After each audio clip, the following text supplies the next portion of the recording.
Wild Yinzers kicking through the door, loud like a jag-off at a pins game fight.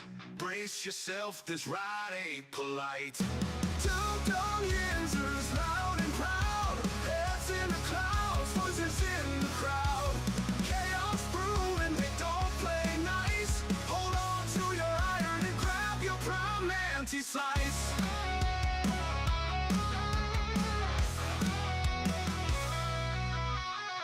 Tales from the burg with a hint of mayhem. Pierogi powered, nothing can constrain them. Knocking back stories like an icy cold brew. You never know what these two might spew. Dum Yinzers, loud and proud, heads in the clouds, voices in the crowd. Chaos brewing, they don't play nice. Hold on to your iron and grab your prime anti-slice.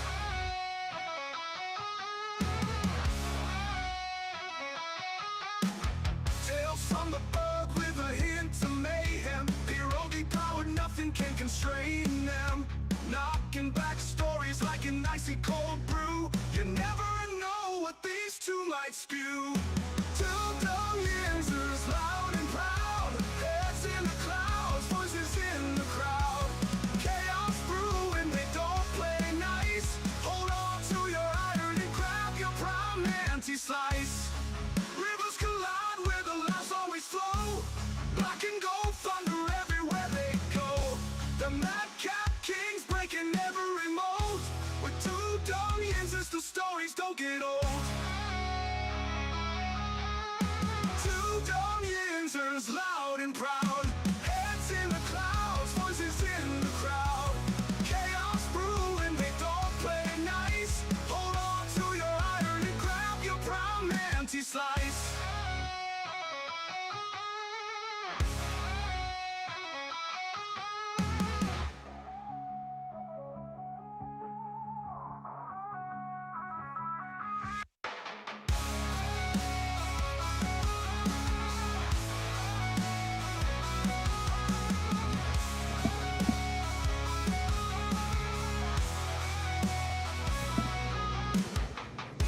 Yeah,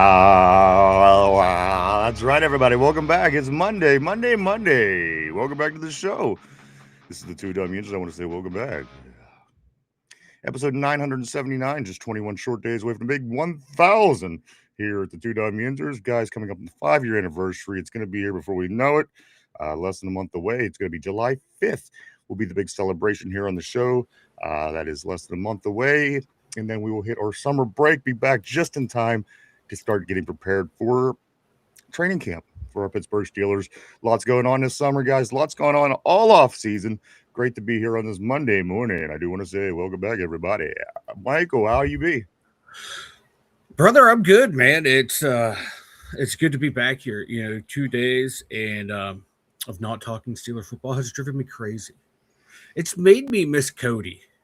Not being on the show, so we need to be here so I can get those feelings of love and appreciation out of my system for Cody. Gross. I know, right? A lot of things to get into this week, Mike. It was a busy weekend for our low pro teams and our Pittsburgh Pirates this weekend, and I got to be honest with you, it wasn't as fun as last weekend was. We'll get to all those scores and stories in just a moment, Mike. But we do have a lot of Steelers stuff to get into today, as the guys are back at OTAs today through Friday, only missing Wednesday. That is their day off this week in the OTAs. There's a lot going on, Mike. And then, of course, next month is training camp at St. Vincent College in Latrobe. So a lot of people getting excited as we are just a mere 97 days away from the kickoff to the Pittsburgh Steelers season, if you can believe that or not. I can remember, Mike, when we were 100 days away from the draft. And look how far we've already came past that point into this off season.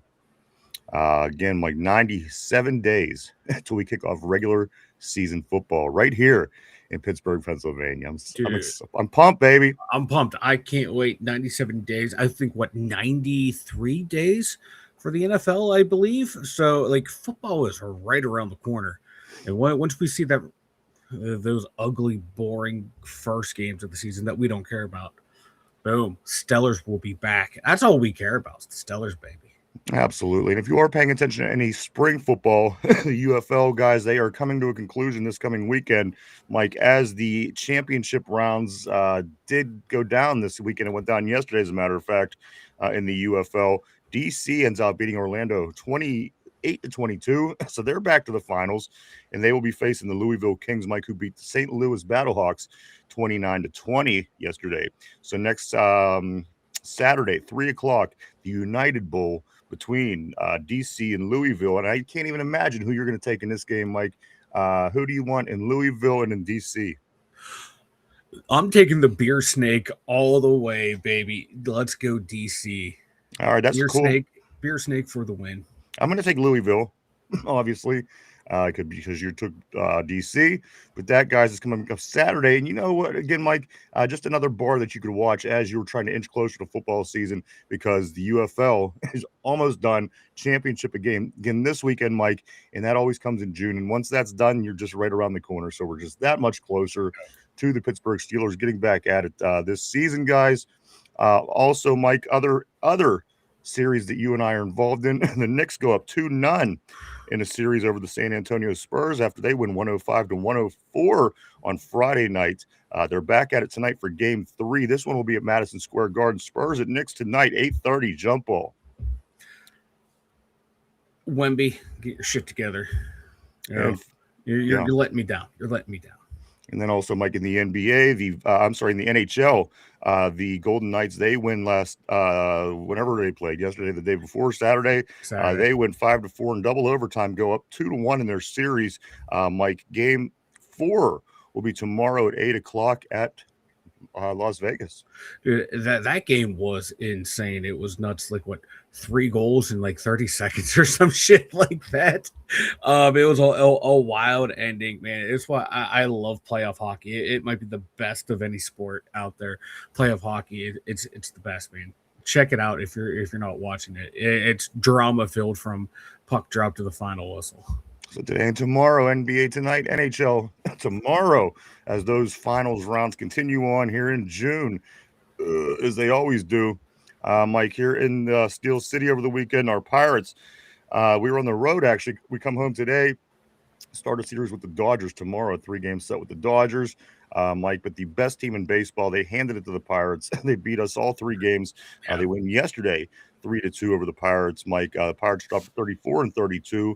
Again, back at it tomorrow, hosting the Dodgers.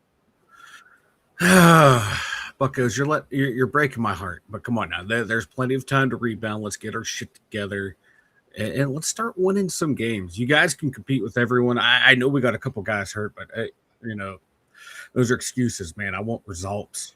Also, Mike, the people that kick balls. That's right. Our soccer ball teams here in Pittsburgh, the Riveters, the ladies first. Mike, they win 4-0 over Flower City. Their next game is Friday at Erie Sports Center. And the guys, their counterparts, Mike, they finished a 0-0 draw. They'll be hosting Indy 11 on Saturday at 11 o'clock or 7 o'clock. I'm sorry. Yeah. And, hey, man, watch them. And then we got World Cup right around the corner, too, man. There's a lot of sports going on locally and nationally, man. This is how we get by. There's no way to get the Steelers season if you don't have this. Yes. It's not exactly the heroin, but a good dose of methadone will get you through. Mike, speaking of kicking balls, the gals, Mike, that played on the gridiron here in Pittsburgh, they dropped the ball to a really good team. I don't want to take anything away from DC. The DC Divas come to town. Yeah. Mike, every time it seems that we always win there, and then they come here and win here. It's very similar to a Ravens series if you really get into it and start watching. But our gals, Mike, the Pittsburgh Passion, they drop their game against DC 33-29, albeit a great game. Pittsburgh were not able to finish it off. The ladies were not. They're sitting at 4-1 going to their last game of the season. Mike, next week they will be hosting Cincinnati. I have faith that Mackay and the rest of the girls will get there. We'll get back up to where they were. They're a tough team. And like you said, DC's a tough team as well. And one thing you got to remember about Mackay Chavez, she was here on the show with us, Mike, and she's so soft-spoken, and it's wild to see her running down the field because she's one of these people where she got the war paint on her face, and I mean she's always ready to go, and she's always on, and you hear her talk. As a matter of fact, I was watching last week, and she's just a beast. She's running people over, and she said something to the referee. And sometimes you could pick it up on the camera, the audio. It Yeah. was just the most softest sounding voice ever. It's so weird to see. Yeah. But it don't mix much. But I tell you what, the lady has skills at playing football, man. It reminds me of, no shit, I'm not lying, not exaggerating. Troy Polamalu was the same way. Soft spoken, but Very similar. Once between the lines, it was go time. And Yeah. just out there wrecking havoc. But then though too, like they would, get the audios of Troy. He'd be talking shit, but it was all soft spoken. It's just wild. It's exactly like that. How are people are like that? Can be that fired up, that animated, but when they're speaking, they're so calm and cool. And that was what makes people like that dangerous in their sports. Absolutely. And finally, I do want to say this. I didn't forget to mention it. Do hop on. You have all the way up until June 29th.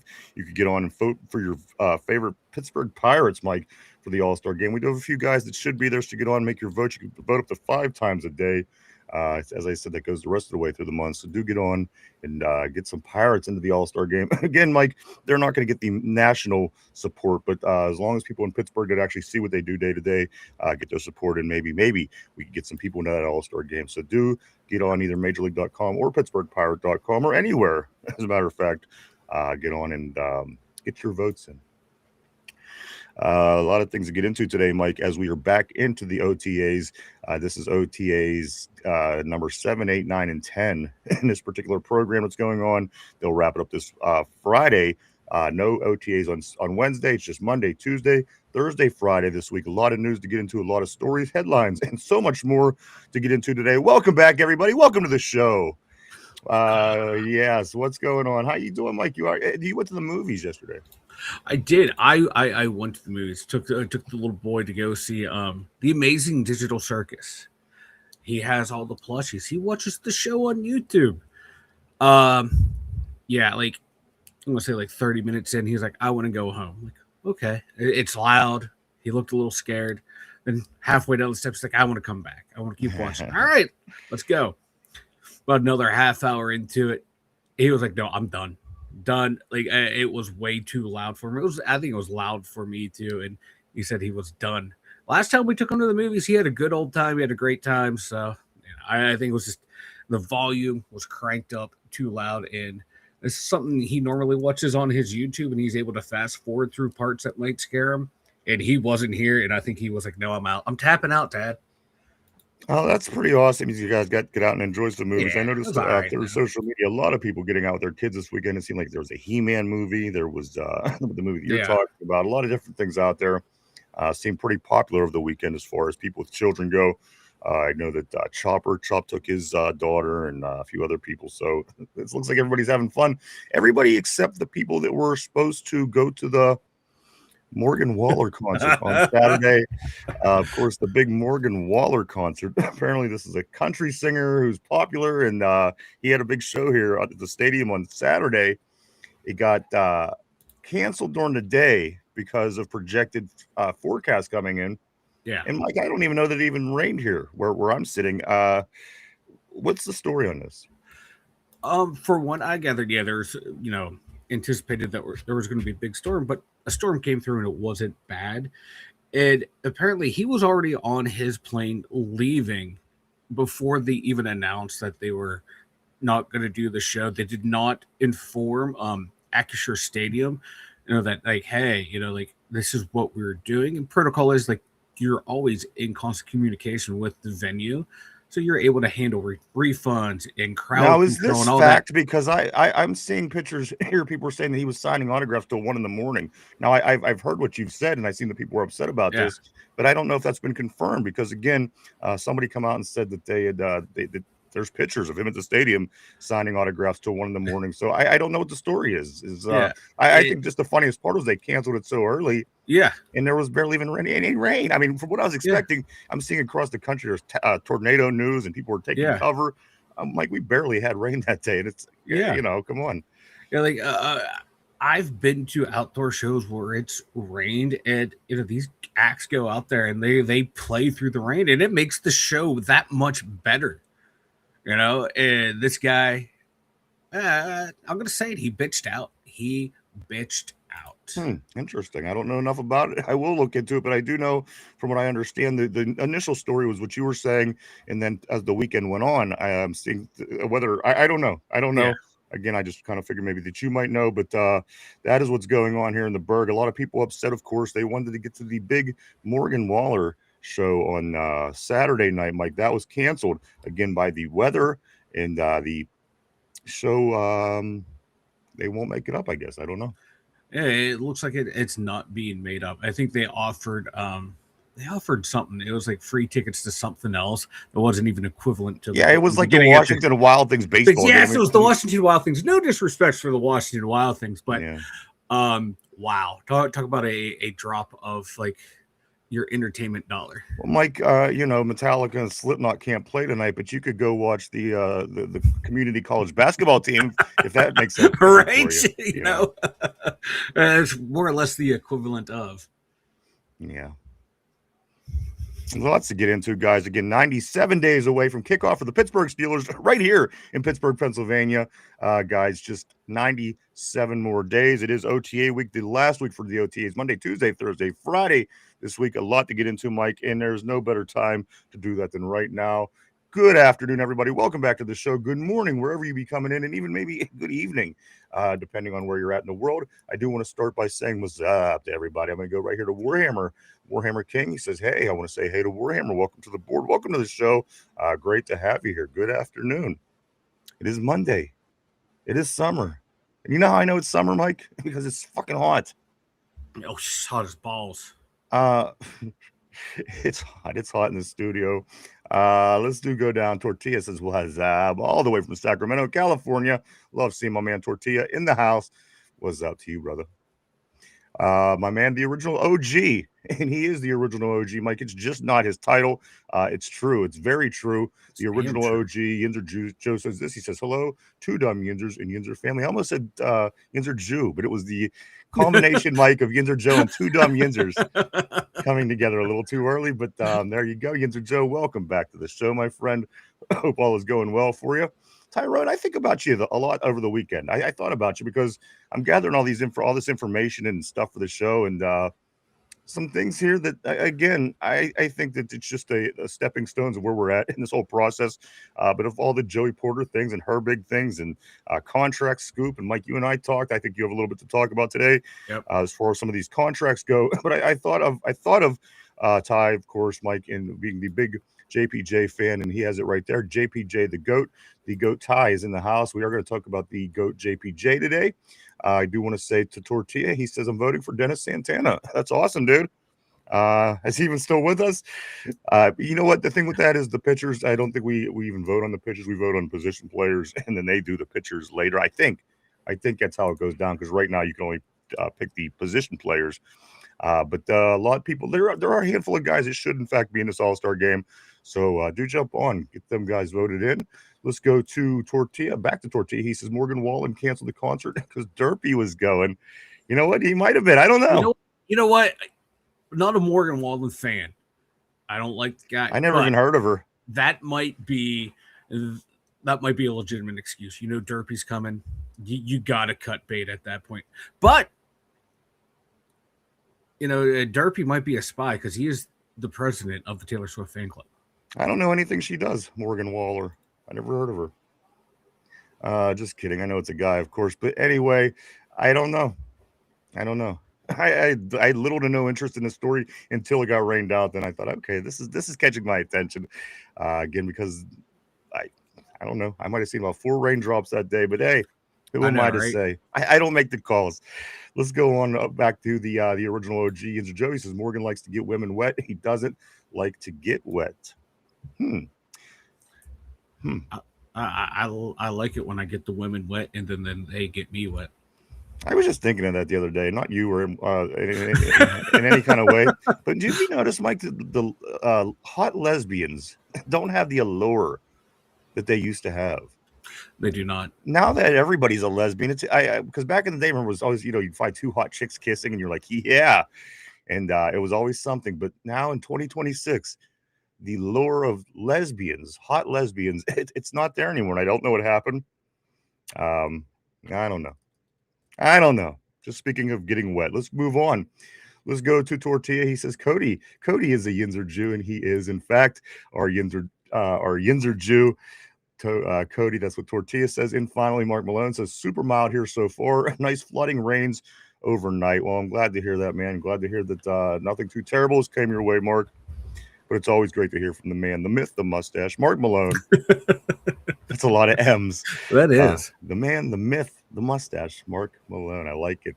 But welcome back, everybody. Glad to see us today. We got a lot to get into, Mike, and it's go time. It's OTAs. It's wrapping up this week, and we are only just about 97 days from the season kicking off here in Pittsburgh, Pennsylvania. I do want to take another moment or so to welcome Lindsay to the show. Always great seeing Lindsay on the terrible board, Mike. She had a great week last week, of course, grabbing the game ball at the end of the week. Always great to see her. Hope she had a great weekend.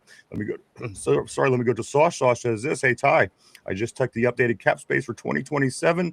It's down to $5 million. I don't know how we will sign JPJ. Honestly, he might be gone. I don't think that's going to happen, but you know what? We'll get into why we don't think that's going to happen and so much more today on the show. Welcome back. Glad to see everybody here today.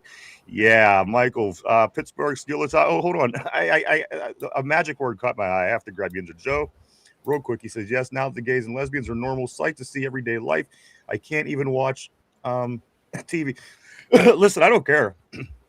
I have zero problem. People can do whatever the hell they want. I don't want anybody telling me what the hell to do. But anyway, my big beef is this. When they were really pushing, they put the hot lesbians out front. And they were kissing and licking and touching and caressing and grabbing. And now, like Yinzer Joe said, now the things are normal, which they should be, and they should have been. It's not as exciting as it was back then, Mike, because, again, the lesbians get a little less hot over the years, and they just start looking like every average other day person, which they are, and it's a good thing. But at the end of the day, I miss the days of hot lesbian passion everywhere you look, Mike. What the hell is it? Was it on WWE? A little hot lesbian action? Yeah, everything had lesbians. Listen, in the 90s and into the early 2000s, I mean, that was the golden era for lesbians. I don't care who you are. If you like lesbians, it was like lesbians everywhere. It's like when the dudes and then like the lesbians are like, hell yeah, she's hot. Hell yeah, brother, she's hot. Yeah, I love lesbians. And they don't love. Oh, they might love you. No, that's why they're lesbians, because of people like me. They love you as a human being. They probably don't, but whatever. I don't care. I don't know what the hell people think, what's going on in their minds. All I'm saying is this, Mike. I don't think that we see enough, and I would love to go back to those days. I'm just saying. Let's scoot along a little bit here. I want to say Tortilla. He says JPJ already signed. Guys, I also have this bit of information right here. If I can't just find it real quick. If I can, I will say, but I may not have it. Just give me one moment. I thought that I had it. Okay, here we go. Mike Jerry Dulac reports Steelers haven't started serious discussions with JPJ yet, is the latest word that I read from our media. And that was this morning. Jerry Dulac saying that they don't even start serious discussions yet with JPJ, but I wouldn't be discouraged by that. And I can understand how you could be if you are a fan patiently waiting for your guy to be signed. We do have a lot to get into today, and I think some things may get eased for you a little bit as we do go on. Let's go through the rest of these messages here. Let's go right here to Sosh. I might be trolling Ty a bit. I'm sure they'll find space. Hey, dude, have a blast, man. Have a blast. Poor Ty. Poor Ty. Let's go right here but I do want to say welcome to Sosh all the way from Switzerland, baby. Welcome back to the show, my man. Tater in the house. And you know what, Lindsay? It's not. I don't know if you missed it or not. He's actually jumped over to the 49ers.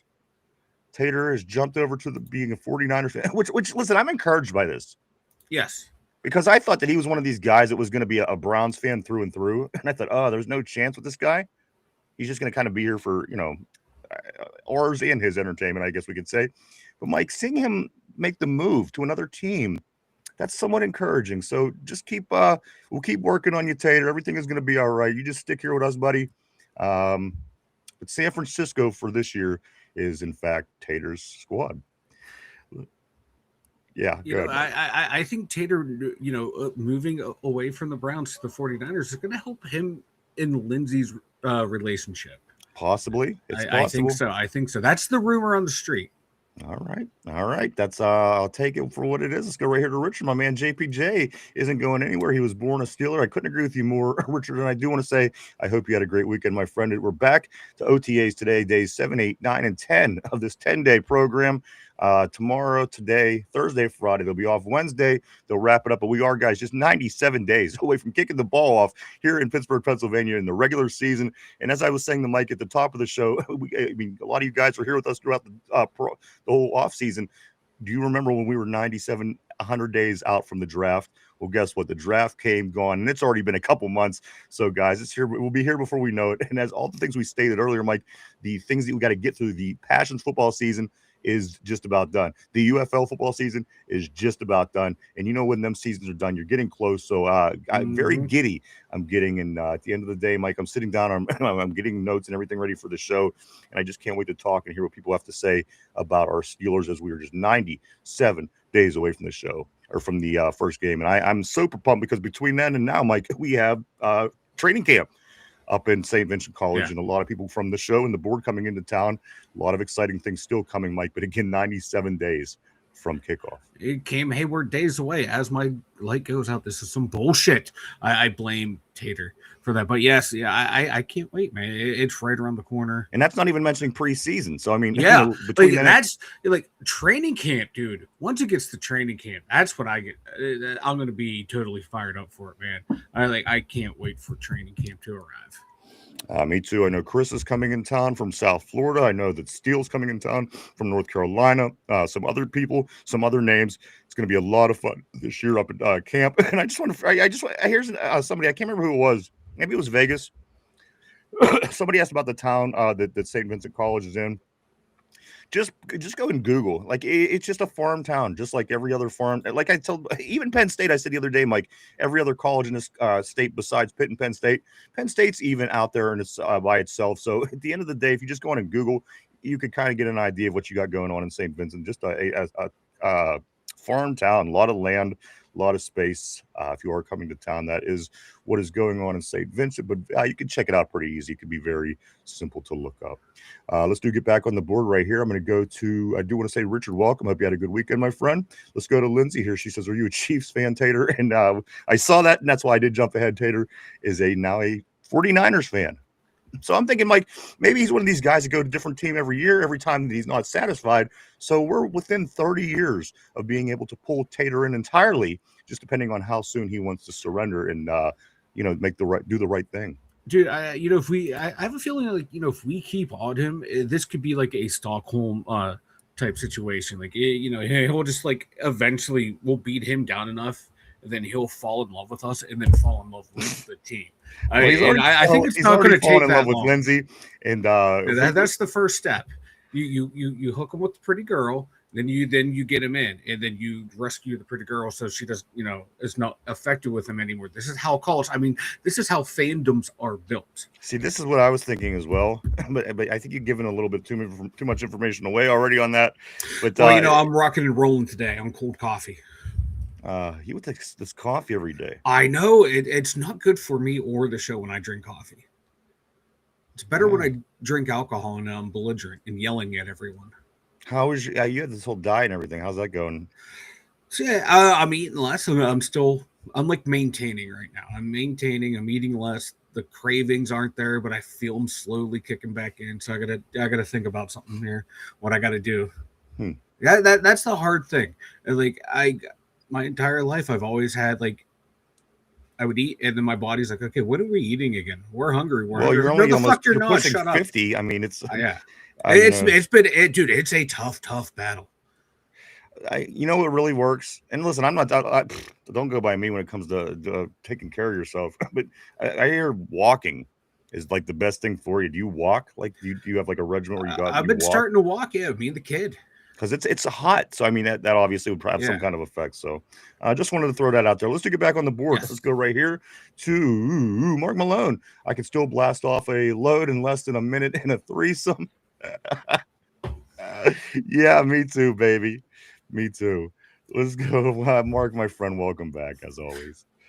Let's go here to Lindsay. Lindsay says, "Damn, Pride was in Pittsburgh yesterday. I was down there. It was hectic. Yeah, and I'm not going to say that's not the reason that's the reason I didn't go down. I'm just going to say a lot of people were there, and that be the reason. But yes, the Pride Day was in Pittsburgh yesterday. Of course, this is Pride Month. Let's go to see what Mark is saying. Mark says Steelers are talking with JPJ's agent about trades. Again, the board is already starting. Let's go here to Tater, Cody, and Tortilla were there. I heard too. Wait, where were they? They were at Pride. I think that's what was implied. That's what I'm going with, brother. Not that there's anything wrong with that. So, all is good. Let's scoot along a little bit here. Tortilla, he says, I'm on your couch, Taters, where I'm at. I'm on your couch. Let's go to Tyrone. He says it's called reconstruct last two plays. yeah, bro. I mean, don't worry. Ty, you just relax. It's going to be okay. It's going to be fine. I'm telling you, dude, it's going to be fine. Always me, laugh my ass. It's all good, brother. Joe says that Tyrone, you shouldn't talk dirty to Tater on his couch. You might disappear. You might disappear. Also, Tortilla says this: Steelers have $15.5 million if they trade Highsmith next year. This is probably what's going to happen. I think eventually, Mike. Tater on. We did get that. Tater on, Tater off. And then, and also, yes, it is in Westmoreland County. And a matter of fact, if you pull anything up on Google and it's in Westmoreland County, it's going to look a lot like farmland to you. But you're 100% right. St. Vincent College is in Westmoreland County. Let's continue down here to Tater's Island. Tater's Island. Hopefully, it's not like Epstein's Island. I don't know. I don't know what they do over there in Europe, but let's go here to Lindsay says incline walking is very good. Yeah. Find a hill, man. That's that'll burn shit quick. Let's go here to Tortilla. He says, "This call me Octopus Pride. Call me Octopus Pride. I could do that." Tyrone says, "Lindsay, I'm sorry, has Tater Couch at Yinzer Joe." And finally, JPJ is getting traded. Lindsay. usually she's the voice of fire with fire. Usually she's the voice of reason. But you know what? After that comment, let's go here to Tortilla. He said Elon Musk sent Tater's couch to space, hooked up with AI to fight the aliens. Who knows what the hell you could find on that couch? But there you go, everybody. Let's get into it, Mike. Let's talk a little bit. Listen, we're going to talk about JPJ. We're going to talk about everything, but let's start it out with this because, of course, the big story from last week was this big deal, the big contract given to Nick Herbig. Mike, a few things that I do want to say about this. At first, I do want to say this, and then I'm going to pass the mic to you because, again, I know that you have something you want to talk about. But as far as Omar Khan, Mike, we sat here at the beginning of this, the whole process, and we said, "Geez, oh man, we got to sign Washington, we got to sign Herbig, we have to sign Benton," and we got Herbig and Washington taken care of, Mike. And then also, as I'm seeing today, I don't know to what extent, but I did see that RB said that he is hearing that they are very close to getting the Benton deal done, which is what I heard last week, Mike, is they were working on the deal last week, and then the news came out with Washington. So I do believe that was probably being worked on. And as I said earlier, Mike, Dulac reported this morning, Steelers haven't started serious discussions with JPJ yet. That's just, in my opinion, the official word. Whether they did or they didn't, I don't know to what extent. And I'm sure they're prepared to get started and start talking to him. But Mike, I think something about this, and again, I don't want to make it about JPJ yet because we're getting there. I want to talk about these guys that got signed and eventually JPJ. Mike, Omar Khan, I think the work that he's doing with this team, listen, I say this all the time. I think it's pretty incredible. The fact that he's doing things that we as Steeler fans have never seen in our entire life. And I made the joke last week. We could have been doing this all along. Why haven't we been doing these things to make our team better all along? And it's Omar Khan, Mike, for whatever reason, whether he's gotten the go-ahead by the owners, whether he's just that good of a GM, whatever the case is, Mike, Omar Khan has been a success, in my opinion. Times in the past, we might have brought free agents over, things wouldn't have worked, and we kind of started trying to figure things out. Omar Khan's right back at it, pulling the trigger, Mike, bringing in trades, bringing in free agents, getting these extensions taken care of, Mike. And he did something pretty clever with the two big contracts last week that you were telling me about. I'm going to pass the ball over to you, Mike, and explain what it is that makes Omar Khan a genius this week. So yeah, we're hearing the numbers of these contracts, like what, $142 million just between, $142 million combined between Herbig and Darnell Washington. You're like, oh my god, they're like, that seems like a lot of money being shelled out for two guys that were primarily backups but key players. Finally, all the contracts breakdowns have been released. Darnell Washington is only guaranteed $11.25 million. His contracts, like, we can get out of them just about any year and kind of be comfortable with them. Like, more or less, both of their contracts are 2-year deals that expire in 2028, because that's after going into the 2029 season. That's when you start getting really good dead cap space versus cap saving money. For more or less for 2026, 2027, 2028, that's all we're going to be paying Darnell Washington. And then if he starts sucking in 2029, we can cut him and save about, and only be penalized $4 million, but we're saving $6 million. So he's saving $2 million there. But if he's good there, then going into that final year, we can cut him and save $7 million. So right now, Darnell Washington's contract is technically a 2-year deal, if that. So basically, in other words, what you're saying is these deals that he's making, they're basically protecting us. Yeah, they're huge time. Like, instead of in the past where people give shitloads of money away and you get stuck with these contracts, Omar Khan he wrote up these contracts, Mike, to where it protects us, which is amazing and a great thing to do, because again, it's debatable. I know a lot of people love him. I know a lot of people may disagree, Mike, but again, at the end of the day, somebody like, for example, TJ Watt gets all this money and halfway through the contract, he's not performing up to standard. Yeah. So basically what's going on with this work that Omar Khan did, it protects the Steelers in a way where if anything goes awry or anything, we do have wiggle room now. We do have hand in this situation, and we could treat it accordingly, correct? Exactly. Yeah. And like Washington's cap number, when his new contract starts, is 11.3 million, and then the next year it drops down to 9.75. So we get cap relief a little bit of cap relief in year 2. Then it jumps up a little in the last 2 years, but that jump in the last 2 years, that's when you can cut the guy if the play starts diminishing there. And then Herbig contracts the same way, $100 million. That's what we're seeing, $25 million average. He's only guaranteed $21 million. And his contract is more or less the same way. You play out this year in the final year of your rookie deal where you got your upfront guaranteed money, and then it turns into a 2-year deal. Because in year 3, you can cut him and you're getting back $7 million. The final year of his contract, you're going to say, if you have to cut him, you're saving $20 million. So these contracts are bargains for the Steelers. Once you get past the big eye-popping numbers of how much they are worth, once you start breaking down the numbers, it's not that bad of a contract, and how we can manipulate the cap. And these are great, man. They're really, you sign 2 young guys to 2-year deals, and if they end up playing well to deserve their full contract by year 3 and 4, you've hit a bargain on these guys. These guys are now underpaid. And guess what? The end of Herbig's contract, he'll be 29. Same thing with Darnell Washington. At that point, they might not get their 3rd contract, because you're hoping the way Khan and Weedle have been drafting, that continues, and you have that next wave of young player to get their big contract, and then those guys move on. And it'll be even better if you can move on from them a year or 2 early to lock up that next wave and keep that cycle going.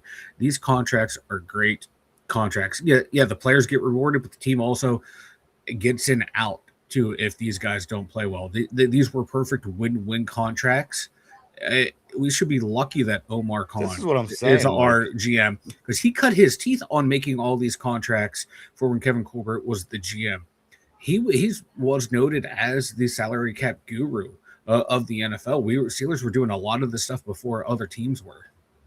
So this is all encouraging. So again, this protects the Steelers in a way, Mike, that maybe contracts should have been being done for a long time, in my opinion. Yeah. As a matter of fact, this is kind of something the kind of direction that I lean, because at the end of the day, you offer a guy up front mad money and they go out and they only earn X amount of money. I think that there should be a little bit of control Yeah. at the end of the day, and that kind of in a roundabout way makes you accountable for all the money that you are going to be earning moving forward. So Mike, this I'm encouraged by. When you told me this, I thought I love it. I don't just like it, I love it. And it just reminds me how much I'm excited about Omar Khan doing what he does, Mike. And right now, again, this is the funnest I've had in my life. Now listen, we've been to Super Bowls. We won Super Bowls. We've done many of things the Steelers have in the 40 or so years that I've watched the team, Mike. But right now, it's exciting to me for that reason. The fact that Omar Khan is in there, he's doing the things that he does. And Mike, every year it seems like he's able to make the adjustments that we used to sit around for years sometimes and wait to be made. And it gets even better. Next year, we can cut Jalen Ramsey and save $21.7 million flat. There's no dead cap hit. And hey, if Rico doesn't work out, we can cut him and save $3.5 million.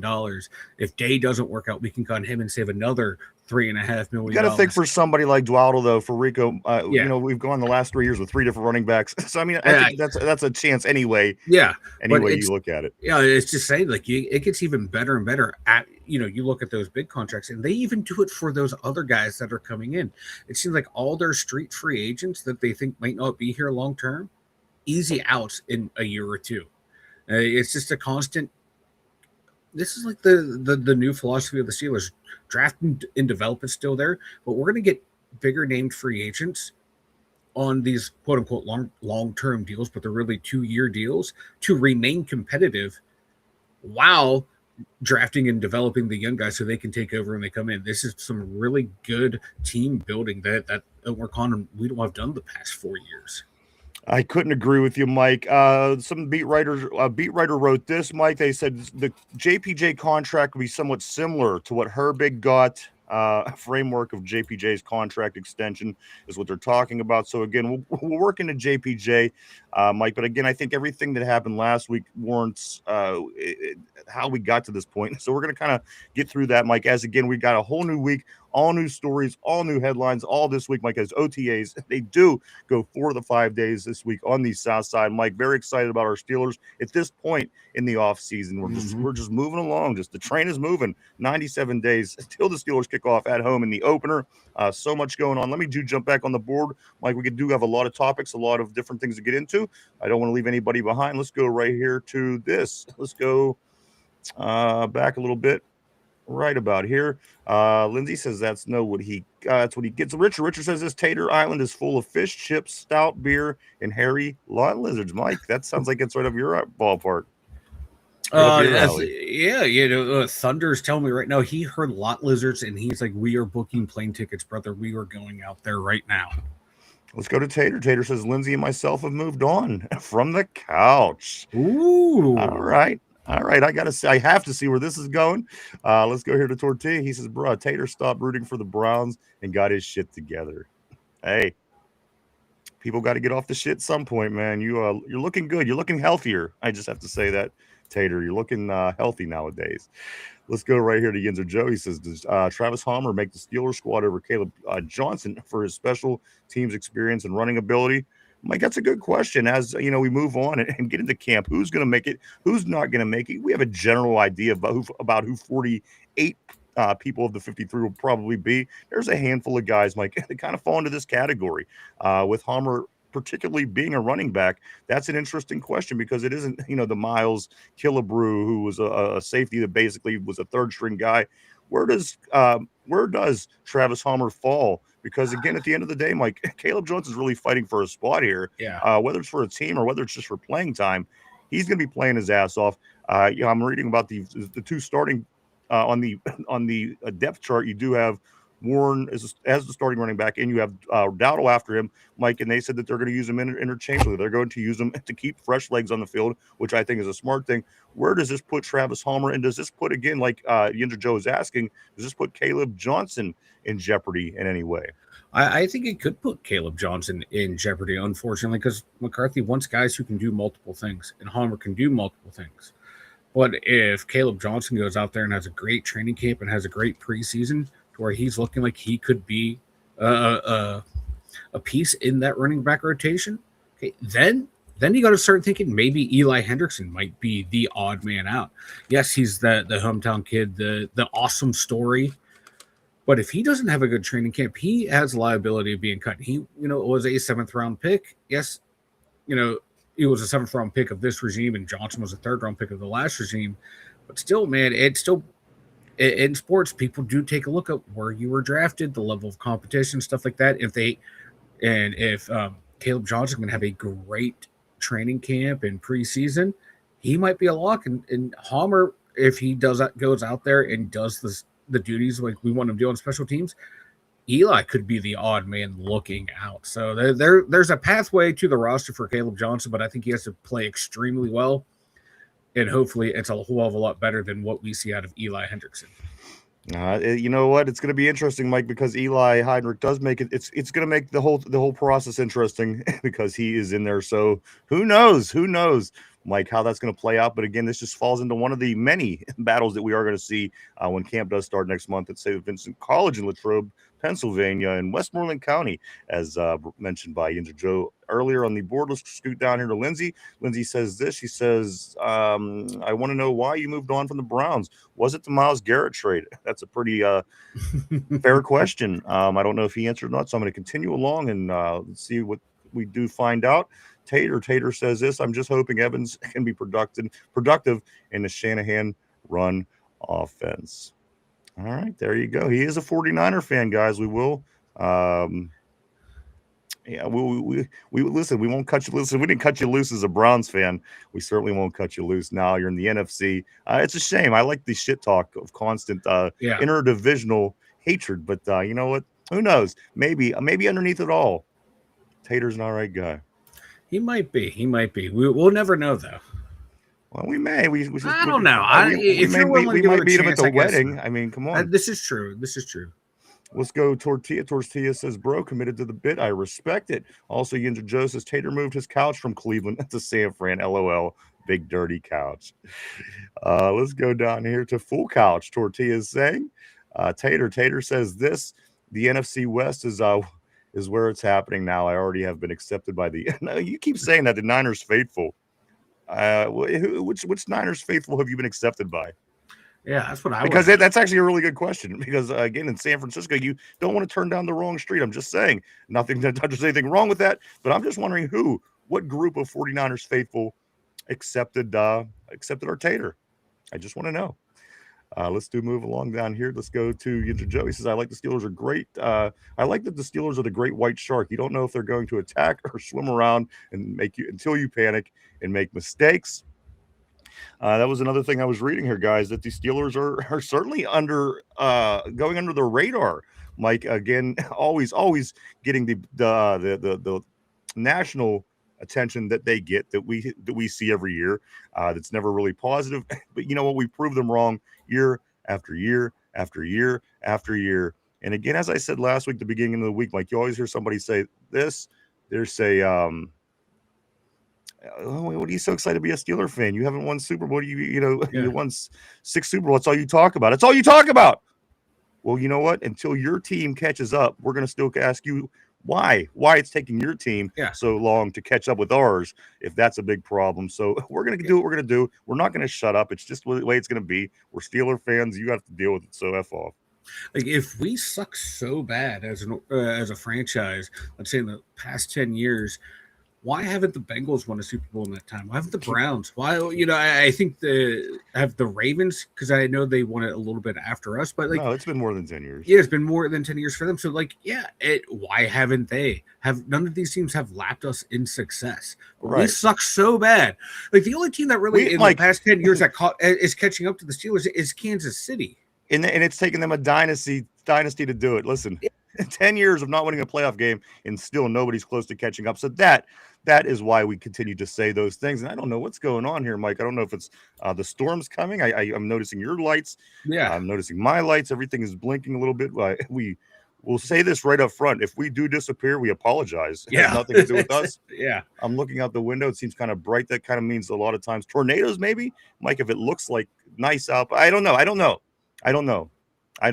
Again, tornadoes. I want to see one, but I'm insane. Let's continue on right here to Tater. He says this, Mike, Niners are far bigger and better organizations. No, they're not. Anyway, I don't know why I didn't make the jump sooner, to be honest.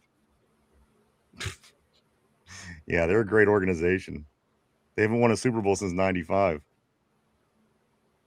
And then people say, well, you said, no, that's not the same. It's not the same. Listen, if you have as many Super Bowls as we have, then you can make that argument. Yep. And the Cowboys, Mike, they haven't even been to the NFC Championship game since 96. So 30 years there, 31 years for the 49ers winning a Super Bowl. So, whatever. Let's continue on. I'm going to go here to Tortilla, 53 men on the roster, 49 players in the IR. Ty says this, not a chance, 28 or more. On the JPJ, Lindsay says he's getting 15 max. Tyrone says 25 per year is where they start the negotiations.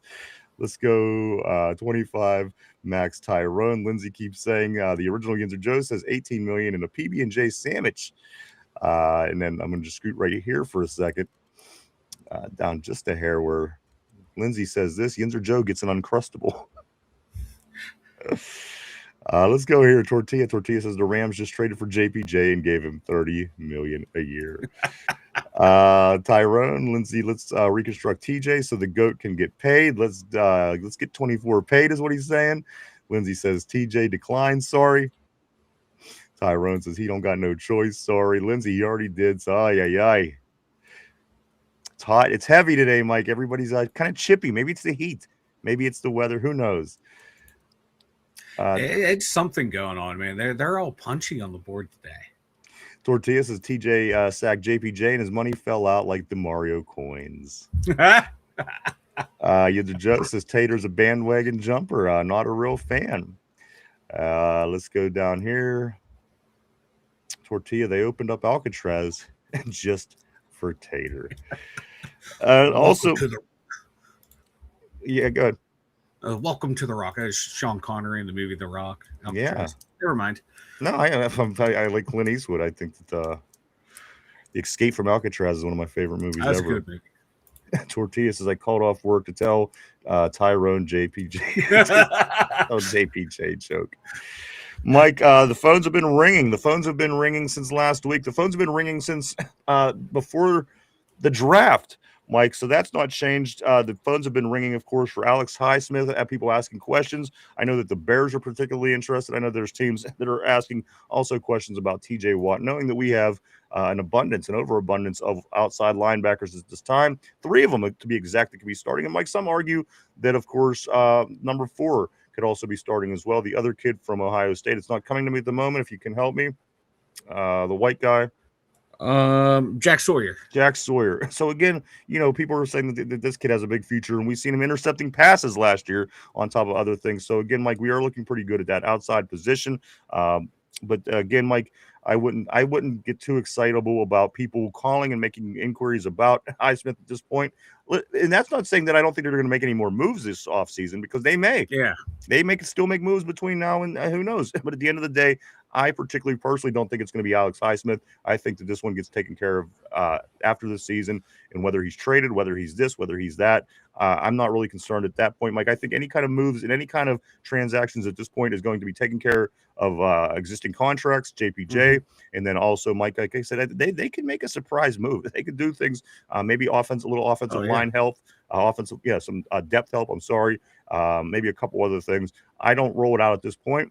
Whether it happens, whether it doesn't, nobody knows what Omar Khan is thinking, Mike. But as I said, with him at the helm, I don't doubt anything at this point. There's not any. I'm never at a point where I'm saying, okay, well, they're done doing this, because you could wake up the very next day and have a big story, and you're like, wow, here we are sitting here with this situation that we wouldn't have thought would have been the case. Yeah, and I'm not worried about us only having 5 million in cap space next year, that's next year's problem. And like I said, that's easily clearing up $20 million by letting Jalen Ramsey walk out the door. So you're bam, you're right back under the cap. And then you can go to someone like TJ and restructure. If Cam retires or restructures again, there's ways to free up money to sign the guys we need to sign, plus free agents and our draft picks from the next year. So I think we're in a good spot financially. I'm never gonna worry as long as Omar Khan is sitting there and dealing with the salary cap. I think we're in a good space, and I think the moves of signing outside free agents might be done until we start seeing maybe some surprise cuts in training camp, or if someone goes down before camp or during camp. But I think they might be set on this is the roster going into camp. Maybe some of the bottom end guys, but I think for guys who potentially have a spot to make the 53-man roster, I think we're about done making moves there. I do. For the most part, I agree with you. Also, Mike being said, let's see what else do we got here. Going back to Highsmith, going back to the interest I know that the Bears do have. Yeah. Like whether it be true, whether it be holding any water. I do know the term second day, a second round pick may be somewhere in what the Chicago Bears would be interested to do for something with Alex Highsmith. Again, I don't see that happening until after this season. So again, the outside linebacking core I think is set. This is going to be your outside linebacking room. That's not going to change, Mike. Yeah, and I think like you bring back Aaron Rodgers, you're not going to start selling off pieces this year. Like maybe next year you look to move someone like Highsmith, and that you're not at that point. Jack Sawyer's got another year of development. You figure Herbig's going to be ready to be the starter, and that would make the most logical move right there. And you keep the team the way it is now. Definitely Ed McCarthy's first year, Aaron's last run. We want to see how far this team can go, and if this team can make a nice run, that's going to be a very good experience for these younger guys that are on the roster that are going to be here next year, with possibly a Will Howard or a Drew Aller as the star quarterback. So at that point, you want these guys to have as much big game experience as possible. So keep the starting roster intact right now and just play the season out, and wherever it happens. Because next year you're hoping, like I said, one of those two guys is going to pop in, or a surprise free agent will pop in and take us to the next level, baby. That's what I'm hoping for. If anybody's been under a rock for the past 4 days, the talk about, again, it's just talk, but a nice landing spot for Baker Mayfield after this year could very well be the Pittsburgh Steelers. And I'm going to be honest with you, I'm on board. Here's a couple reasons why. Because listen, let's say we bring him here for 2 years, 3 years, and we pay him some money. That's fine, because again, Mike, here's the thing. Everyone's kind of hoping that we find and land on our franchise guy like that, and it happens. The fact of the matter is neither of these guys are even anywhere close to being a franchise quarterback at this particular point. They're just not. They're not. One guy is being stripped down to nothing and starting over from scratch. The other guy is a 6th round pick. This is always going to be something you hear from year to year. Mike, I'm all aboard. I'm all aboard the Baker Mayfield train. I am. I'm leading the way. I wanted Baker Mayfield before he went to Tampa Bay. Listen, a guy comes along in a 40-year period, and you're the only guy that could beat the Pittsburgh Steelers. You're the only guy that could knock the Steelers out of the playoffs. You're the only guy that gets your team a winning record. You're the only guy that finishes out of the last place as a Cleveland Brown. This guy is a quarterback. He reminds me of Brett Favre in a sense, Mike. He's got that on-field energy. He's a football player, and you see that when he plays out there. He's all. I love watching Baker Mayfield. He just has that Brett Favre energy for me. I'm all aboard. And here's the thing: at the end of the day, let's say he doesn't work out. That's fine, because then we can learn a little bit more about our younger quarterbacks and still keep an eye on the rest of the field of quarterbacks that exist, whether it be by college, whether it be by free agency. And then we could, like I said, and then eventually commit to the person that is our new Ben Roethlisberger when he comes along, our guy that is our new, our new franchise guy. Because there's no guarantee. We're all sitting around saying, all right, let's have this last season with Aaron Rodgers, and we have these two new guys.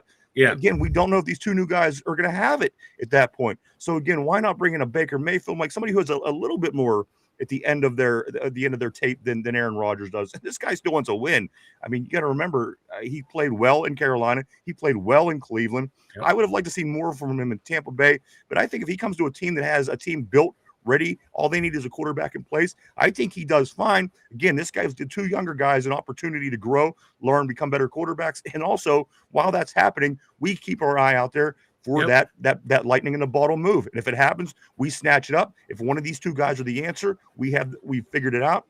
So again, Mike, I'm 100% on the Baker Mayfield. I think this guy could come here, throw the ball around a lot, maybe in this new offense, really fit in and become a special part of this team. Again, a lot of things happen between now and the offseason coming up. But right now, Mike, I'm all on board the Baker Mayfield train. I am too. I was with you when he was leaving Cleveland, when he was playing in Cleveland. You and I, we said like this was like the dumbest thing Cleveland could have done was get rid of this cat. And when he became available when he was down in Carolina, before he went to Tampa Bay, we were like, maybe we should take a look at this guy because he's a damn good player. He's a competitive player, very competitive. I love it. He'll gamble on some of his throws. We'll throw some boneheaded interceptions, but find me a quarterback that doesn't do that. And he's still playing at a high level. 26 touchdowns last year, 11 picks, 3,700 yards, 63% completion percentage. Hello, Aaron Rodgers. That is exactly what he is. So, like stat-wise, we're picking up right where we left off. I think he's still somebody younger with more energy and more, Yeah, he just turned 31. That's what I'm saying. 2 months ago, he just turned 31. He can still have a decent career left into him, man. Like quarterbacks, aren't dead and old anymore at 30. They can still probably get another 3 to 4 years out of this guy. And last year in 2024, he had 41 touchdowns, 16 interceptions. Granted, that's the outlier year for those touchdowns, but he can sling the ball around. He 71% completion percentage that year. Granted, his career average is 63, but you get him in a Mike McCarthy style offense with DK Metcalf, Michael Pittman, Darnell Washington, Pat Freiermuth, a good running game, a young, explosive offensive line. I think you put up some good numbers, granted, down there too. He had some really good receivers too. Don't get me wrong. Like Mike Evans and Godwin were two really good receivers. So he's coming here and he would still have those good weapons that he's used to working with. This guy can have a hell of a final leg of his career in Pittsburgh. I am going to kick it in reverse though, Mike, because we still have a few things to talk about regarding, of course, the contracts, JPJ, everything that's going on the defensive side of the ball, and Herbig. Before we do get back to the quarterbacks and the offense, which we do and are, Mike, these few things right here was said about the Steelers' outside linebacking core, of course, all put together the last week and guaranteed put in place with the big contract of Herbig. Mike, Steelers selfless group of outside linebackers. They don't care who makes the big play. Also, Mike Herbig, he says this, I'm not worried. He says, I'm not worried about the starter title. He says, I'm not worried about the specifics. He says, I bleed black and gold. So again, whatever Mike McCarthy's doing, he's really ingraining the sense of a lot of things I like to see in this football team, like very selfless mindset there with those particular players. So again, at the end of the day, just more things that are encouraging about this Mike McCarthy led team. And then finally, Mike McCarthy recalls Nick Herbig jumping on his radar back in 2024. He quoted saying, he got my attention back in 2024.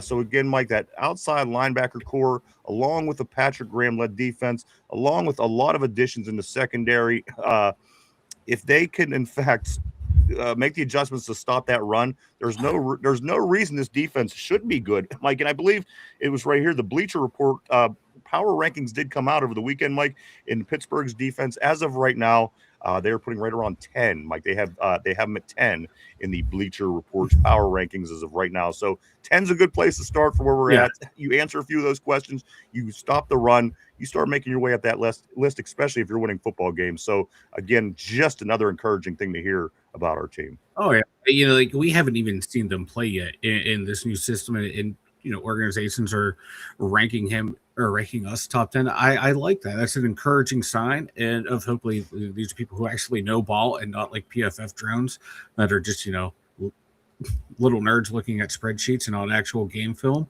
I think this defense is going to be really good. Like the talent's there. We've been saying we just need the coaching to get there to maximize the talent, and it's looking like we got that right coaching staff. I'm encouraged and looking forward to see how well this defense can play. And everyone seems so fired up and ready to play this year.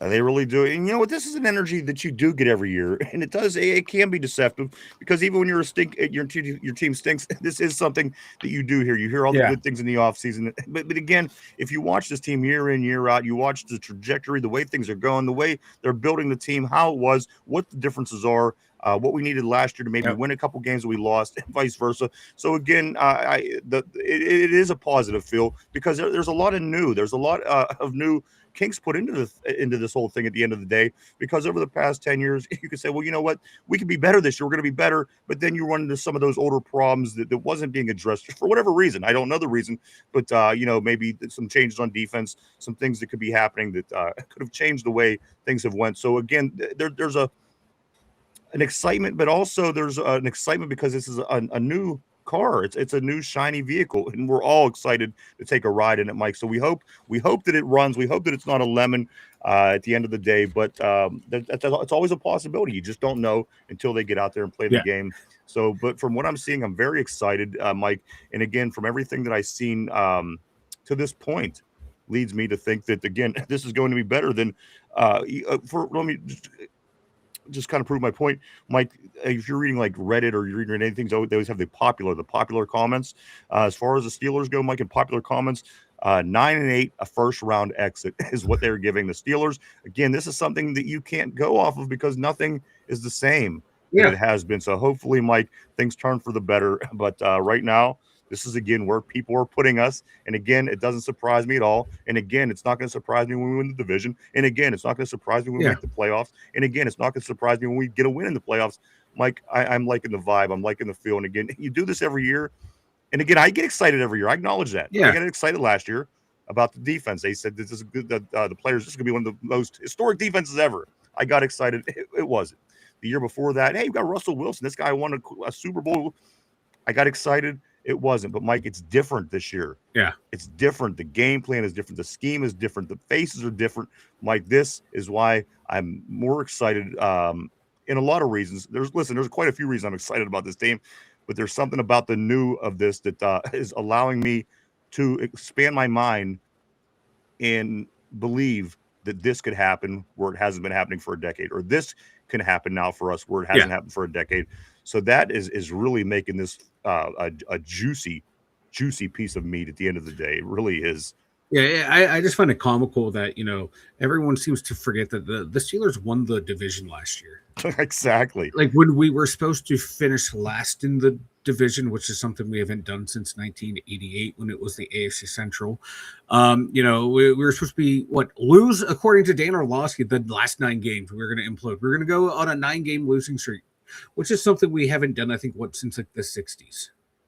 Absolutely. And it's funny for a division winner that, yes, we brought in a brand new coaching staff. That, coaches, the people are like, oh, these are good coaches. But now they're on the Steelers. All of a sudden, I don't know, man. These coaches, we got to think about them. Well, wait a sec. They were people like, oh, Angelico up in Minnesota. Oh, he's in Pittsburgh now. Oh, he sucks. Graham, he does great with bargain bin players. I don't know, man. He's going to Pittsburgh. I'm not too sure about it. Oh, Michael Pittman. No, not too sure about him. Rico, when he was on Dallas and the Panthers, he's a damn good running back. Undervalued. Oh, Pittsburgh, don't know about it. Like, Pittsburgh's the only team or the only division winner that got better that everyone says it got worse. I agree. Like, it's like every draft pick is like, oh, well, you missed out on you missed out on Lemon. Therefore, every draft pick sucks. Like, it is, to me, this is just comical that how no one is seeing what the Steelers have done outside of the quarterback position, the TJ Watt contract, and the Mike McCarthy hiring. Apparently, those are the only 3 moves the Steelers have made in the past 4 years. All right, that's all anyone in the national media sees. Exactly, Lindsay. They hate the Steelers. Tyrone says, you guys keep it up. That's all I'm going to say. Lindsay says, what's going to happen, Ty? Of course, back to the banter. Tortilla says exactly vanilla. Tyrone says, "Oh, I got something planned. Indeed, I got something planned." Lindsay, let's go. Lindsay says Tortilla said he's so scared. Let's go here to Lindsay. I'm shaking in my boots, and JPJ is getting 12 now. So keep it up. Tortilla is saying JPJ scared. Don't be scared. Let's go here to Tortilla. Wait, Tyrone has a plan, like he's gonna rob a bank or something. Let's go down to Ty. Ty does say this. TJ needs to make 7 with how many sacks he's had. The banter, it's ruthless today, Mike. It's relentless. I'm glad that I'm not in the crossfire. Let's go back to Tortilla. He says JPJ should make 3 for 3 interceptions. Lindsay says this. Well, he's making a ton. Cry about it. Of course, TJ she's referring to. Let's go down here. She says, right. Tyrone says Baker good, but I'm good on these veteran quarterback crap. This the last year that we need to do this. The thing about Baker, I just kind of feel that he can win on this team. Of course, we're going to learn a lot about our team, but for some reason, there's just something to me that feels like it's a fit with Baker, almost like a seatbelt, Mike, that you just click it in. Just a vibe for me. Again, I could be wrong. Don't kill me, but I'm just saying, like, I feel that we could win with Baker Mayfield. The guy is a baller. The guy has crazy competitive energy. I like that. And again, if you followed it and you're old enough to follow Brett Favre, I see the same player when I watch Baker Mayfield play. So again, at the end of the day, if you know anything about Favre, the dude was highly competitive in that way. And again, I think he could win a lot of football games. I'm not just talking about from September to December. I think the wins could go in January, maybe into February as well. And again, that's something you wouldn't be getting with the young guys just yet. Let them continue to. Here's the thing: don't rush them. Why rush them at that point? If you bring in a Baker Mayfield, Aaron Rodgers is a different story. He only had a year or two under his belt, left under his belt. And you knew this, and you wasn't even guaranteed he was coming back this year. Baker, this kid, Mike, as you said, is 31 years old. If we do bring him in for a year, 2, 3 years, he could win a lot of football games, and we could have a lot of other valuable things happen. Yeah. And maybe somebody pops up in the draft, as going to be mentioned here shortly, as we're seeing a lot of these good quarterbacks coming up in the future, Mike, out of the college ranks. However, I do want to make this point. I do want to say this real quick. The judge did rule that Brendan Sorsby can play college football in 2026, Mike. So you don't have to worry about Brendan Sorsby on the sideline making it 5 quarterbacks for the Steelers, Mike. He's going back to school. Dude, I want this judge for any type of crime I am ever accused of or did or whatever, because he was like, by him being not allowed to play in practice, he's a grievous harm to him for, like, to learn and grow as a player and become better at his craft. He's suffered serious injury to this. Like, dude, you shot yourself in the dick on your own. You broke the rules knowing what was happening. I want this judge right here to say, if I ever get fired from my job, I'm filing an injunction, and I want this guy right here to be like, yeah, he may have did this, but by you punishing him, he is suffering the injury. I want this judge to adjudicate any single case against me in my life. All right, let me just jump down real quick. Again, I want to say what's up to Vegas, all the way from Las Vegas. Mike, he says Sorsby bet. Sorsby bet. Like, hold on, let me get the punchline so people can hear it. He says Sorsby bet he would win the case. Mike. Vegas, you get my game ball. All right, that's fair. You get my game ball. I've been all over this thing today on Sorsby, so you get my game ball. I know Ryan has the game ball to give up, but you get my game ball. That's fair, right? But not the game balls I give Sosh. Those are a different set of game balls. Yeah, something odd's been going on between our Mike and Sosh lately. I got my eye on you guys. Me too. I got my eye on Sosh. I know you do. Especially when he's behind me. Giving you one of them bear hugs from behind that you love so much. Let's go right here, Mike. Let's grab some more messages. I am talking too much. Let's get back at it right here where okay, I think I found it right here. Tortilla says this: I wouldn't mind Baker, but he's gonna get paid a shit ton, and we won't have that. It's interesting. In the past I would have agreed with Omar Khan. I don't know. I just think that things have been possible, Mike, that I've never seen in my life happen. So again, in Khan I trust right now. Yeah, And I know that Tyrone's not going to be saying the same thing until his guy gets his contract. So I understand that. But Mike, as far as everything to this point, I'm satisfied. Again, the guy's not afraid to pull the trigger on moves that are going to make a difference. So Yeah. again, thrilled with And, what's happening. and it's not like he would come in and stunt the development of a first round pick. No, not This is like, we're talking a third round pick who had major flaws in his game that kept him from being a potential first round pick. And then a guy who is a sixth round draft pick who like has to be in a perfect setup and system to have a chance to be the guy. I hope both of them can succeed because it's going to help my team. But let's not act like we're bringing him in here and we're not getting prime Peyton Manning or a Big Ben type quarterback who came out with a lot of hype. We're getting Drew Aller, who a lot of us did not want, and Will Howard, who a lot of us did not want. So it's not like he would be coming in and shitting on a potential surefire franchise guy. Mike, I know that Ty is going to like this. An analyst, and I didn't even catch the analyst name. Like the headline was just this: analysts suggest JPJ isn't worth elite cornerback money, saying that there's too many ups and downs in his game. Do you agree? And I don't agree. I'm going to tell you right off the top, I don't agree because again, everything that he had downs with, he improved every single year. His tackling was terrible his first year. I think we can all agree on that. Mike, he has no problem tackling anymore. His penalties were a big problem early on. Mike, he took care of that. So again, I don't agree with what this analyst is saying at all. I think that whether you think, I mean, the wording elite cornerback money, what that means to you, I don't know. But at the end of the day, Mike, I don't agree with what this person is saying. I think, again, if JPJ wouldn't have done anything to improve in those areas, this would be a conversation. I don't think it's a conversation at all. Yeah, when you're number one in passing yards and complete, or at least completion percentage against on third down targets, that's a good check mark. When you have the second best quarterback rating or completion percentage against in zone coverage, that's pretty good. Would you have one of the best overall completion percentages against, that's a good thing. These are all elite traits to where he is shutting down receivers. He's taking away your number one option on offense. Like, how is that not elite? Just because you're looking, interceptions, 1. That not elite. 11 pass breakups. Well, I mean, to be fair, I mean that's a number you look at when you're talking about defensive backs. So, now we track so much stuff now. Completion percentage again, like that's like teams aren't throwing his way, and when they do throw his way, they're not getting completions against him. They're not getting the big plays against him. Like the kid literally has never given up a touchdown. I know people point to that one touchdown that was zone coverage and he was covering for the safety. Watch the film. And like this analyst are they just looking at box scores? What's the film?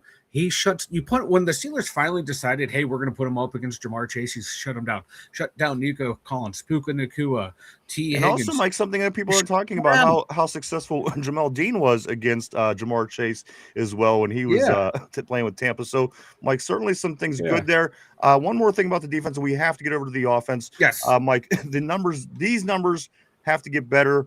The Pittsburgh Steelers, I was just reading this morning, their magic number that Mike McCarthy is giving him is 50 for the amount of sacks that he expects and wants to get the defense back to. Mike, it's been since 2021 since this defense has hit 50 sacks in a season, which is very un-Steeler-like, Mike. They're usually one of the top teams in sacks. Mike, the numbers look like this. In 2021 was the last year they had 50. In 2022, they only had 40. 2023, they had 47. 2024, they had 40 again. And then last year, they had 48, getting closer to that number, Mike. But you figure we have our group of guys. We have guys paid. We have guys fed. We have guys happy. Mike McCarthy is calling for that to be the magic number 50 this year. Mike, over, under, what do you think that they do? Do they hit 50? They better hit 50 with the amount of money that we're paying to the outside guys, plus Cam Hayward. I think they can do it. I got to look up the stats of like what Patrick Graham's defenses usually do, but the talent disparity between them and here, we should be able to hit 50 sacks. I mean, I'm hoping, man. like If we do, that's a good shot. 21. It's the last time that it's happened. Yeah. Let's grab a couple messages, guys. We're going to get to the offensive side of the ball. Of course, let's get to Tortilla. Tortilla says this Baker might get something like it's going to cost money. Absolutely. It is going to cost money. I don't know if it's going to be TJ money, but it's going to be something that we'll keep our eye on for sure. Tortilla follows it up by saying this. Tortilla says Bengals will be better than the Ravens. I don't know why anyone thinks the Ravens will be good. They got worse, and that I couldn't agree with more. I think that there's a good chance they could finish in. I'm calling third place for Baltimore. I'm saying it's even possible last place, even a possibility they do finish in last place. Again, that's not a good team. And people could say this, they could say that, but the fact of the matter is we beat them 10 out of the last 12 when we haven't been a great football team. If a lot of people listen to the national media, they'll say we've been bad. So if a bad football team beats this team 10 out of 12 times, what should in theory that say about that team? Just throwing that out there. Also, this, Mike, let's go to Yinzer Joe says Baker didn't do anything to deserve the treatment he received from Cleveland. I agree. I couldn't agree more. And when they brought in Watson, that would have been the last straw for me too. I only wish him a good career. I like Baker. I have. Again, the guy, that competitive energy. If he's not going to be our franchise guy for many, many years, I think he could be a nice guy to, again, get us to the point where we can catch our lightning in a bottle. Because here's the end of the day, Mike. We can. This is what's being said. Drake May is what are they saying right here? Drake May. Here's what they're saying, Mike. Drew Aller is a Drake May, could potentially be a Drake May level starter. So here's my problem with that. Yeah. Drake May's good, but I don't want him as my franchise quarterback. Yeah. I just don't. There's a difference between him and the guy that I want. There's a difference between Drake May, Bo Nix, a lot of these young quarterbacks that are going to be franchise quarterbacks for these teams for a lot of years. There's a whole level better than they are. And that's the kind of guy I'm looking for. And again, if getting Baker Mayfield and keeping us potentially competitive, Mike, for the next couple of years, I want to keep my eye open for that lightning in the bottle, because that's the guy that's going to change your franchise. That's the guy that's going to be Ben Roethlisberger. That's the guy that's going to be Patrick Mahomes. That's the guy that's going to be Tom Brady. And it's not easy to find them, because if it was 31 other teams would grab him like that. So at the end of the day, I think rushing to get one of these kids in to be the franchise quarterback, okay, they're the franchise quarterback, but what exactly does that mean? Are they going to change the face of the franchise, or are they just a kid that's in charge? So, like I said, Mike, that's why I think Baker Mayfield could be a good thing. This is why I think he could really be a good thing. Because, again, at the end of the day, you're getting this competitive quarterback in his prime, arguably. I mean, 31 years old. And then you could, again, develop and continue to work with the kids. Yep. Keep an eye on that. Keep an eye on things that are going on around the league. Keep an eye on free agents. Keep an eye on what's coming out of college. But then if you see that lightning in the bottle, you're in a position, you could grab it in your bottle. This is why I like it. This is why I like Baker Mayfield. This is why I've kind of been leaning the way I have, Mike, because I think ultimately it helps us eventually get our guy. Maybe a kid comes out of college this year and we feel that he's the franchise quarterback or whatever the case may be, but you always got to keep your eye open, Mike. You always have to, because at the end of the day, if it was easy, 31 other teams would do it. Yep.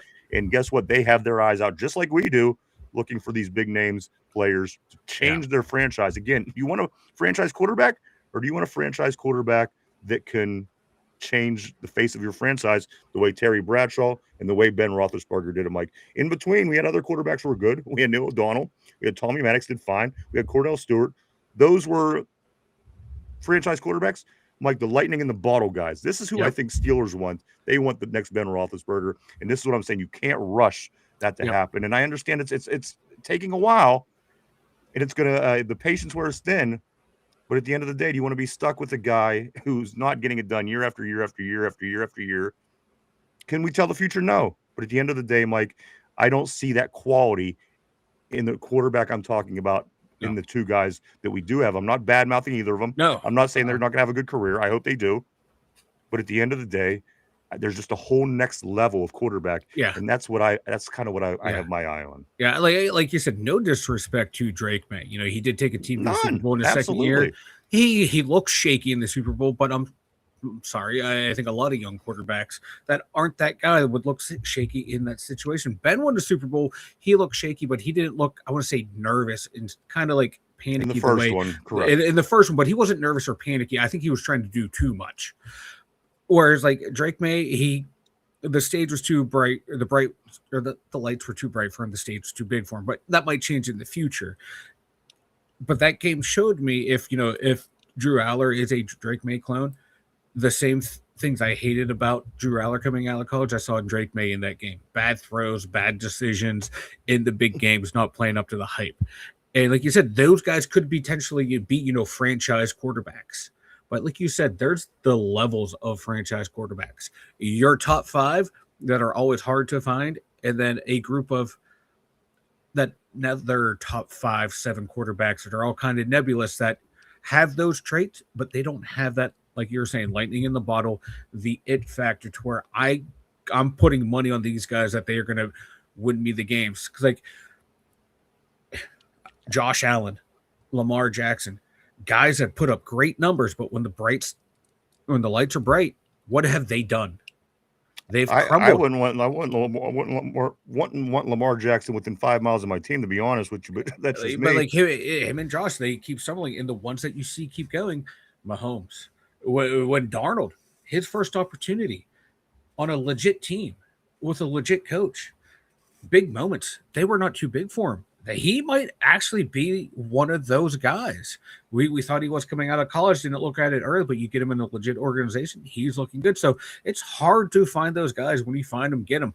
Until then, you're either cycling through veteran quarterbacks or young quarterbacks hoping to strike lightning in the bottle. And you can win either way. It's just how do you want to do it? Yeah. Let's get back to the board, Mike. Also, I do want to say this, going back from what I was saying, the second part of it was Drake May is being looked at as Drew Aller is being looked at as a Drake May level starter. Mike McCarthy also says he values Will Howard much, much more than a 6th-round pick. So again, the kids are kids. They're learning. If it's not necessary, put them in at this point, Mike. Listen, I'm all aboard of getting them. I'm all on board of getting them playing time. They deserve it. If they want, if they could play all preseason, if they could take Mason Rudolph's job, so be it. That's good. I want to see these kids start to move forward, and get involved. But at the end of the day, there's certain things that you look for, and if these kids don't have it, I want to find the guy that does. Hey, who knows? Maybe one of these kids could grow up and be that guy. We will learn. We will continue to watch our team and learn those things. But as of right now, Mike, I don't think our the guy that's going to change the franchise is on the team right now. But again, we still have a lot to learn about these kids, as they have a lot to learn as well. So we'll continue to monitor that as we do move along. A couple of things, Mike. Let's talk about this offense. I'm going to go right here. Max Starks. Max Starks, of course, everybody remembers Max Starks. Mike, he used to protect Ben's backside. He says the Steelers' new look offense looks a lot more dynamic. Again, this is just a former Steeler saying good things, but if it was only him that's saying this, would be a flag for me, Mike. It's the fact that everybody is saying how well this defense or this new offense looks, how dynamic it looks. It's going to be night and day from last year, and boy, is this exactly what we wanted here in Pittsburgh. It's what we've been wanting for a while, ever since like more or less Todd Haley departed the team. Like an offense that looks like it can run with some of the best in the leagues. And I'm just hoping that the line can hold up, and Rodgers can get back to I don't want to say an MVP level. That it's hard to force out of a quarterback at that age, but like a little bit better than he was last year. A little bit more comfortable in the pocket, a little bit more comfortable with the line. But like we were talking last week, the comfortability that everyone is saying in OTAs and in minicamp, everyone seems much more comfortable with each other. You got that 1 year under the belt already. So I think this year we're going to see much better play out of everyone. Not just because of the system, but because a lot of these guys are coming back. They've worked with each other. and they're going to be that much more familiar with each other, and things are going to be run that much smoother. Everyone's going to know what everyone is thinking for the most part because they have that year, they have that experience, and it should be good. And then helps too. Now you have an offense of language that the quarterback knows off by heart. It's not one he's having to learn. It's not one where when you're in those high pressure situations, you're thinking back to the easiest thing that you know, or the most thing that you know is something you've done forever. It's like if you speak two languages, you more or less default to your native language. That's how it is with quarterbacks that have been doing it for so long. They revert back to their most dominant language, and that's for Aaron Rodgers. That's the Mike McCarthy language. So now there's not going to be any miscommunication on the offense because Rodgers is going to know what he's going to say, and everyone will be on the same page. They're not going to be looking around like, what the fuck is he talking about? Now they're like, oh, okay, now we know what the fuck he's talking about. Let's go and execute. Speaking of the Aaron Rodgers factor, Mike, Adam Thielen. Adam Thielen, of course, you remember a longtime Viking, went to Carolina for a while, ended up coming to the Steelers for the last 2-3 games of the year when we were having issues keeping wide receivers active on the roster. Mike, Adam Thielen says this: Aaron Rodgers treated every practice like it was preparing for the Super Bowl. Mike, there is a lot that we can gain by having him at quarterback. Yep. We acknowledge this now. I mean, last year when the first news of him coming here, I was against it. I was 100% against it. I made it very clear that I was against it. However, it is what it is at this time. It is, again, also people that only lived in that Ben Roethlisberger era, they still have a little bit to learn about how this thing plays out, Mike, because at the end of the day, when we get a franchise quarterback, that just isn't going to fix everything. That's the one thing that I'm kind of seeing, that people are just assuming that once we get somebody that it's just going to fix itself. That's not the case at the end of the day. So again, I'm appreciating more, Mike, now this year than I certainly did last year. The fact that Aaron Rodgers is still here, the fact that he still prepares like he's going to the Super Bowl, the fact that people around him are being held accountable. Mike, I mean, George Pickens, I don't even know if he made his way to Dallas's anything yet at this point. So, again, I'm complaining, saying Aaron needs to be here. They have to get familiar. People are still having problems in this area where we're not. So just another thing I find is a positive, good vibes, and all the things that we could talk about with this Pittsburgh Steelers team. Like Adam Thielen, Aaron Rodgers prepares every day at practice and practices like he is going to the Super Bowl. And that's what these young cats need on this team from top to bottom. So you know how it is to prepare to go out and win that championship. That's one of the advantages of having not only a future Hall of Fame quarterback, a Super Bowl winning quarterback, but a head coach who has been around this league forever, who's also won a Super Bowl. Now you're doubling down on that reinforcement. That's why it might be the best that we didn't get one of these young guns and then a young gun quarterback, because they won't have that experience. You won't have those leaders on there. Now we have the leaders in place to teach these young guys of how to do it. Can you imagine if we were sitting around right now waiting for George Pickens? Oh, God. You feel how everything is going now, how everything is good. And these guys, a lot of these guys are team players. Yeah. Can you imagine sitting where we are right now, the board sitting where they are, and we're sitting around here wondering when George Pickens is going to show up? So this, again, is just another reason. I mean, there's no doubt, no denying George Pickens' skills were out of this world. But just everything that comes along with a player like that, man, it stinks. It stinks. It stinks. It really does, because, boy, I would have loved to have him here for his career, or most of it, or a lot of it, because I'm sure there's a lot of production that we would have certainly got out of him over time. Certainly as the quarterback situation proves as well. Oh, God. I would have loved to have seen him and Aaron Rodgers. The first time George ran a lazy route, this is all you would see. Yeah, that's what I'm saying. Aaron would have. We don't have to deal with that. Yeah. You love the talent, but, like, you don't love the attitude. Yeah, let's jump back on the board. I'm seeing some interesting things perspiring. Or let's go right here, Mike. Let's go with Lindsay. Yes, they hate the Steelers. As always, we know that. Let's go here to Lindsay says this Baker is good, and the Browns are a bunch of idiots for getting rid of him. And I said that from day one. From day one, I thought you finally got a guy out of all the first-round picks you've made over the past quarter century. You finally got one of them to get you into a good position to where you get to the second round of the playoffs. I mean, the Steelers haven't done this in a decade. This guy did it for them, for a team that hasn't done it in 4 decades. So, again, Mike, just another dropping of the ball for Cleveland. I'll never change my opinion on that. Let's scoot along, though. Let's move down here to Mark Malone. He says Omar is going to strike while the iron's hot with JPJ. Vegas says this. Sorsby bet he would win that case. He probably did. He probably did. Mark Malone says this. I think we can get a first and change. Let's also go to Tortilla. Tortilla says this. Mike, he says, Judge says, let me get in on that parlay and I'll pardon you. Let's go here to Tyrone. He says this. He says, I think we can trade Mark to Cleveland or San Fran with Tater. Oh. Tater. Let's go here go to big game balls. Big game balls. Tortilla is saying on the board. Also, Lindsay saying MVS, Mike, MVS, and that could be Mike Vanilla Smith. Let's continue down here a little bit. Let's go to Lindsay. I agree. Lindsay says this. Mark, do you agree? Shut up, Lindsay. Mark joining Tater. Uh-oh. Where is Tater anyway? I haven't seen him pop up for a while. Did he leave? Lindsay says this. Keep bringing that couch up, and this is what you get. Ooh. Let's go to Tortilla. Arthur Smith and Tyrone on the couch right now. Damn. Let's go right here. Let's go to Tortilla. He says this might drawing up plays for their tight ends. Let's go down to Vegas. JD Vance heard the word couch and has joined the chat. JD, Vice President, has joined the chat. Let's go to Tyrone. He says, hey, Vegas was good, everybody. Exchanging some pleasantries. Let's go down here to Vegas. Vegas says couches.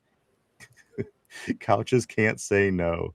JDV. Grab her by the couch. Tortilla is saying. He likes to grab her by the couch. Somber says this, and I do want to say what's up to Somber. Always great seeing you all the way from outside of Los Angeles, California. He says this. He says, if you had to pick which guy is that guy next year, who do you think it would be from college? The thing is, I don't know yet. I mean, I could go and listen what the media tells me and tells me who's going to be the best, and you know how that usually plays out. Beginning of this year, they had me thinking that a bunch of guys were going to be, right. You know what I mean? We thought Drew Aller was going to be a top 10 pick. We thought Drew Aller was going to be a top 10 pick. Wait, what? A lot of places had him as a top 10 pick before the season started. That's why I don't pay attention to that shit. Mm-hmm. Let's go right here. I'm going to say this, though. I don't know just yet. I mean, there's a handful of names I continue to hear. But again, I'm going to have to watch them play to make my educated guess, if you will. Tortilla says quarterback wise or overall. I think he's talking about quarterbacks right there. Who's the guy? He's basically saying he can come in and be that franchise quarterback. Is he in the draft next year? Tyrone says that I would want. Yes, that who you would want. Tortilla says this. It's hard for me to bet against Manning. And that's what a lot of people are feeling and saying. At the end of the day, I think I feel that way too, Mike. And I said that from the beginning. There's not been a Manning that failed. In the NFL, they've all been pretty damn good at the end of the day. You know, Dad didn't win the Super Bowls that his boys did, but both boys win 2 Super Bowls. Dad was a pretty damn good quarterback himself. It's hard to go against the bloodline sometimes. It just is, Mike. It is. You know, they're all good until they fail. You know, Art Rooney was a good owner. Dan Rooney was a good owner. Now we're into Art 2, who's not looking up to be a good owner. So could oh my God, could Cooper be the one? Could he be the Art the second? We will see. Who's Cooper? Or whatever, Eli, or whatever fucking Manning kid this is. Arch, thank you. Cooper was the one that played receiver who got hurt, the oldest brother. My bad. Yeah, he's definitely not a quarterback. Yeah, I got confused. My bad, brother. Somber says one that explains what Ryan is saying better than Matt. Yes, exactly. Because again, any of these people could be your franchise quarterback. Are they going to make the difference? Are they going to turn your franchise around? That's the question. That's the guy that we ultimately want. That's the guy when we say that we need our guy. That's that's what I mean. I absolutely agree. Lindsay is what Mark Malone is saying on the board. Lindsay, thanks. Mark Somber, I'm not sure there. That's what I'm saying. As of right now, I don't know. I don't know if there is or not. We'll certainly keep our eye on everything, and that's all we can do at this point. Mark Malone, storms have been have me cutting in and out over here. Okay, appreciate the heads up, dude. Hope everything's all right, man. Let's go to Tortilla Sorby. I'm just kidding. And he's going back to college. So we might have dodged a bullet there, Mike, but he will be probably out next year unless he gets more years of eligibility of college. Hey, you know what? Hey, man, if you can get that NIL money and continue to gamble at the same time, keep filing injunctions to the same judge, brother. I don't know. People are always so big on this NIL to stay in college. What if you blow out your knee and your whole career's over? I'd rather get into the pros and make some pro money. I don't know. Some of these guys, like if you're high end, you're making more money. But if you're high end, you're getting paid a lot more money than that when you get to the pros. Because if you're a first round guy, if you're on your rookie deal, if you're a first round guy, I don't know. Stay in college, and that's your decision. Yeah. I would go to the pros, but that's where the success you're considered successful. So that's where I would go.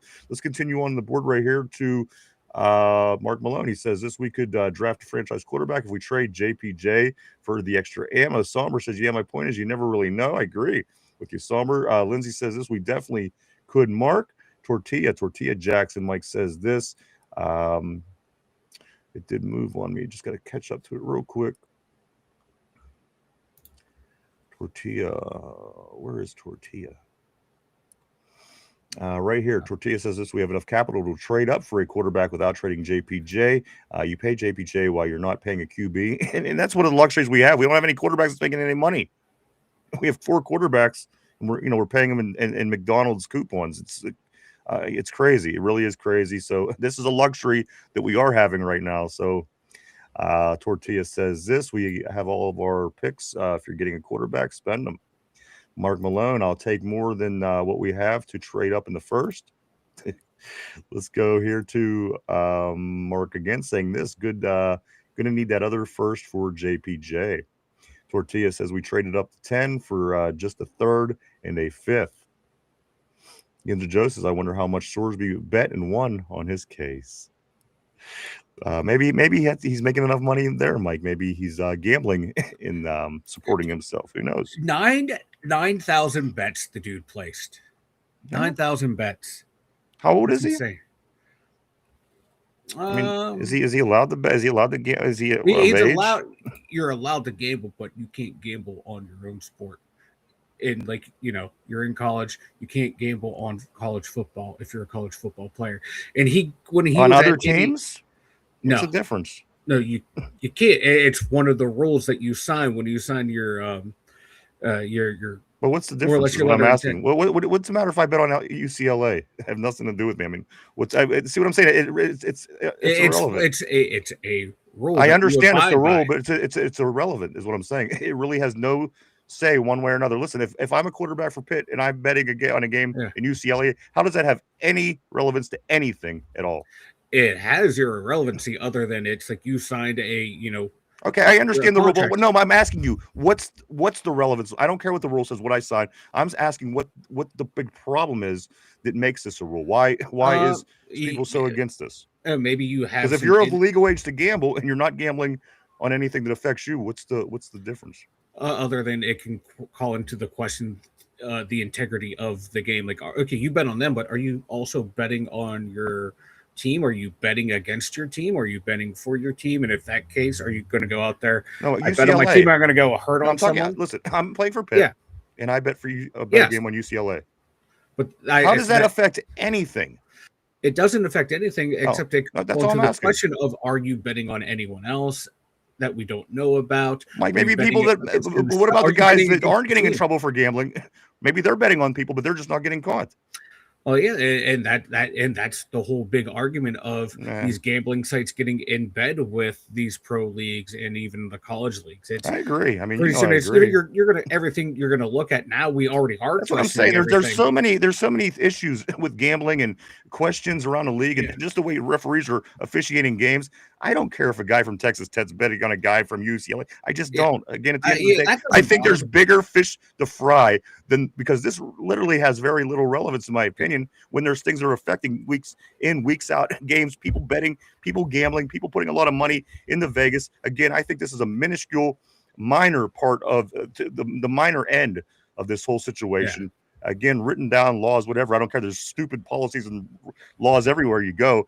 At the end of the day, to me, there's really no point. But again, I get it. It's the rules. It's just I respect that.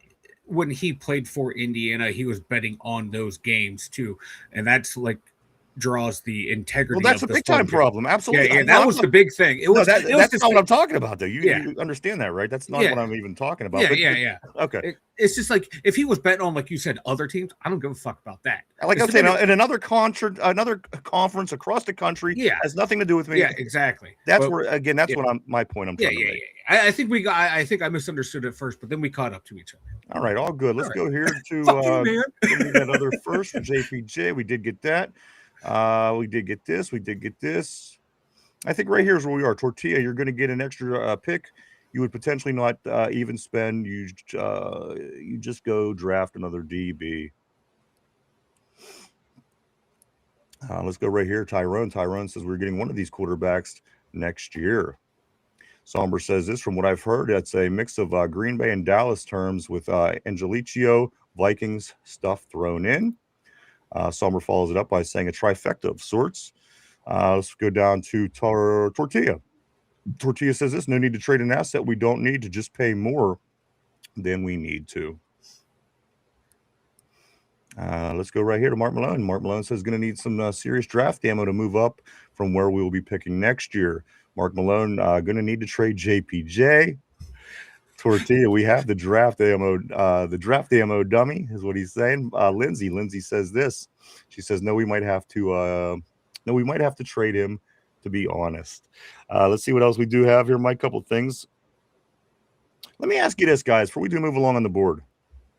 Who has the most to gain, and who has the most to lose this year as we make the transition from the OTAs that wrap up at the end of the week into camp next month? Mike, as far as players go on this team, offense, defense, special teams, whatever, who has the most to gain and who has the most to lose when it comes down to it? Take a minute to think that over. I'm going to continue on the board for just a moment, just to kind of give you a moment to think. And also on the board, what do you think as well? Who has the most to gain and who has the most to lose in the rest of our preparations this year before the season starts? Throw it up there if you guys have an opinion on that. Let me go to Tortilla. He says this, you think it's going to cost 4 first-round picks or something? Where are we picking from? 9,000. Of course, he's going back a few messages on that, responding to Mark. I think Mark says this.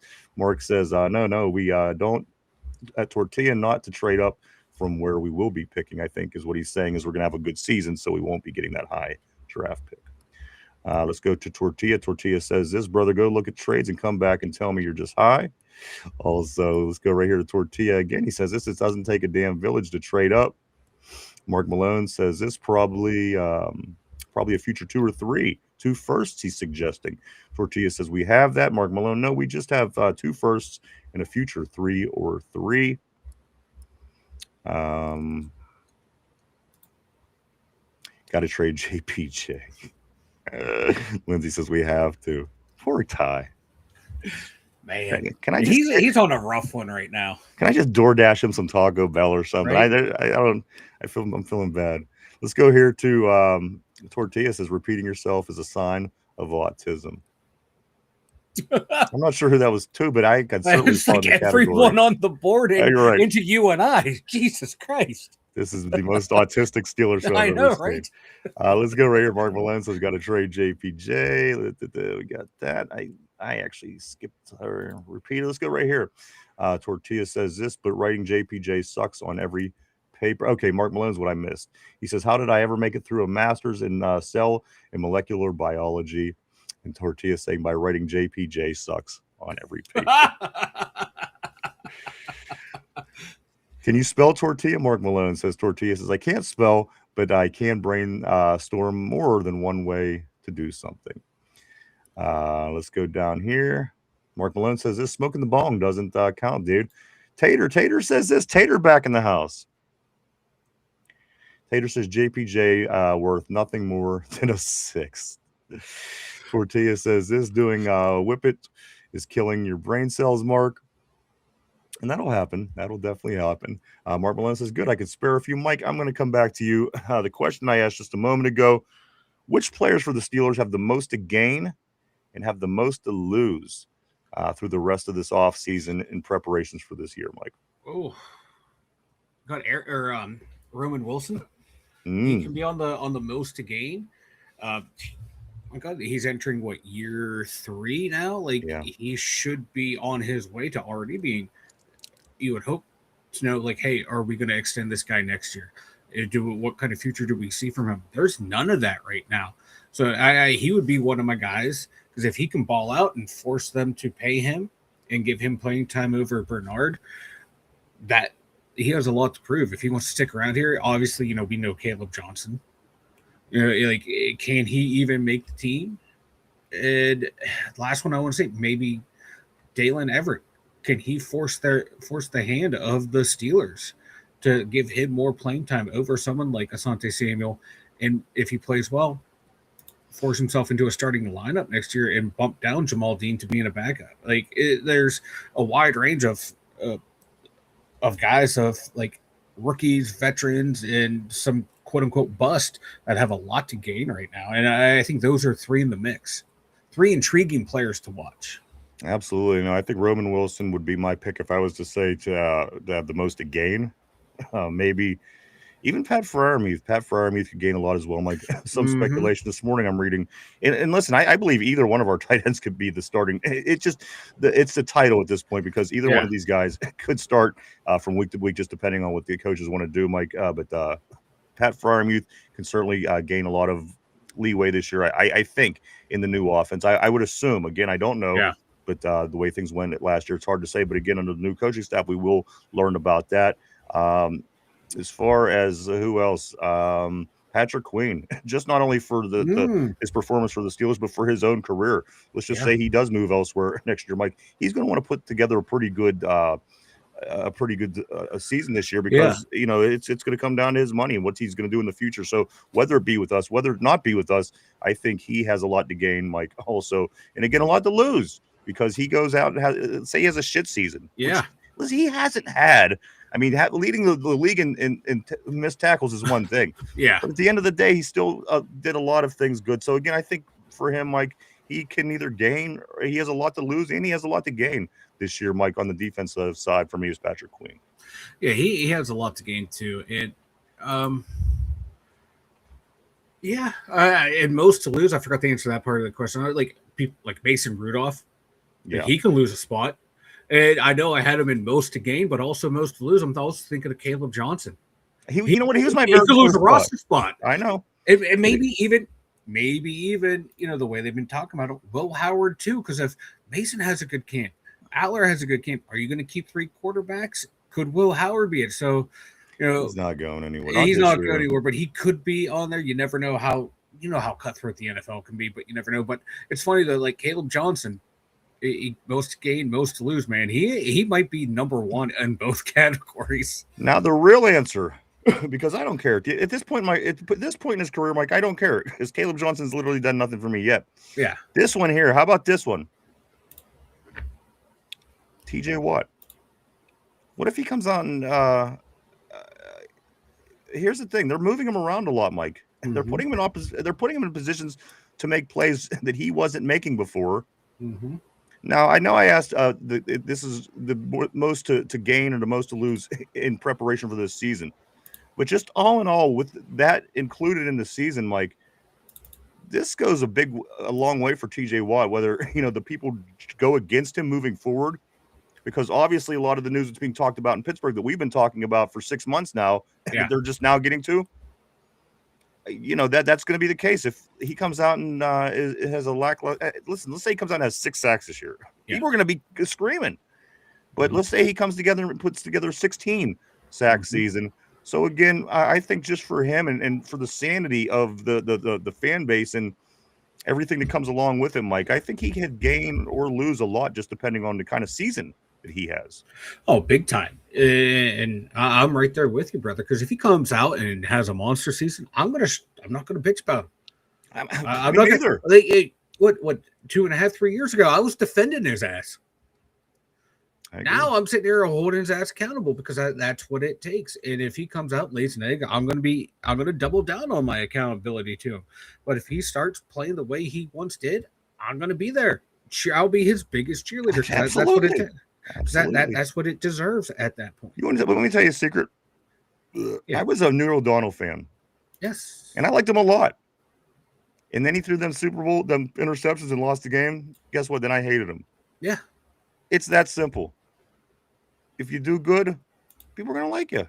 If you don't live up to the amount of money, in this particular case that we're talking about, this is why he's catching heat. That's all.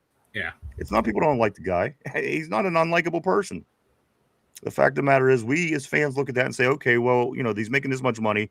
I would like to see at least this. And I don't think that's unfair, again, at the end of the day, Mike. So let's continue on the board. Let's go here. Mark Malone says he could spare a few of those brain cells. Tortilla says too late. Tyrone says this. Ty says, Tater, shut the F up. And the whole Browns organization is worth nothing.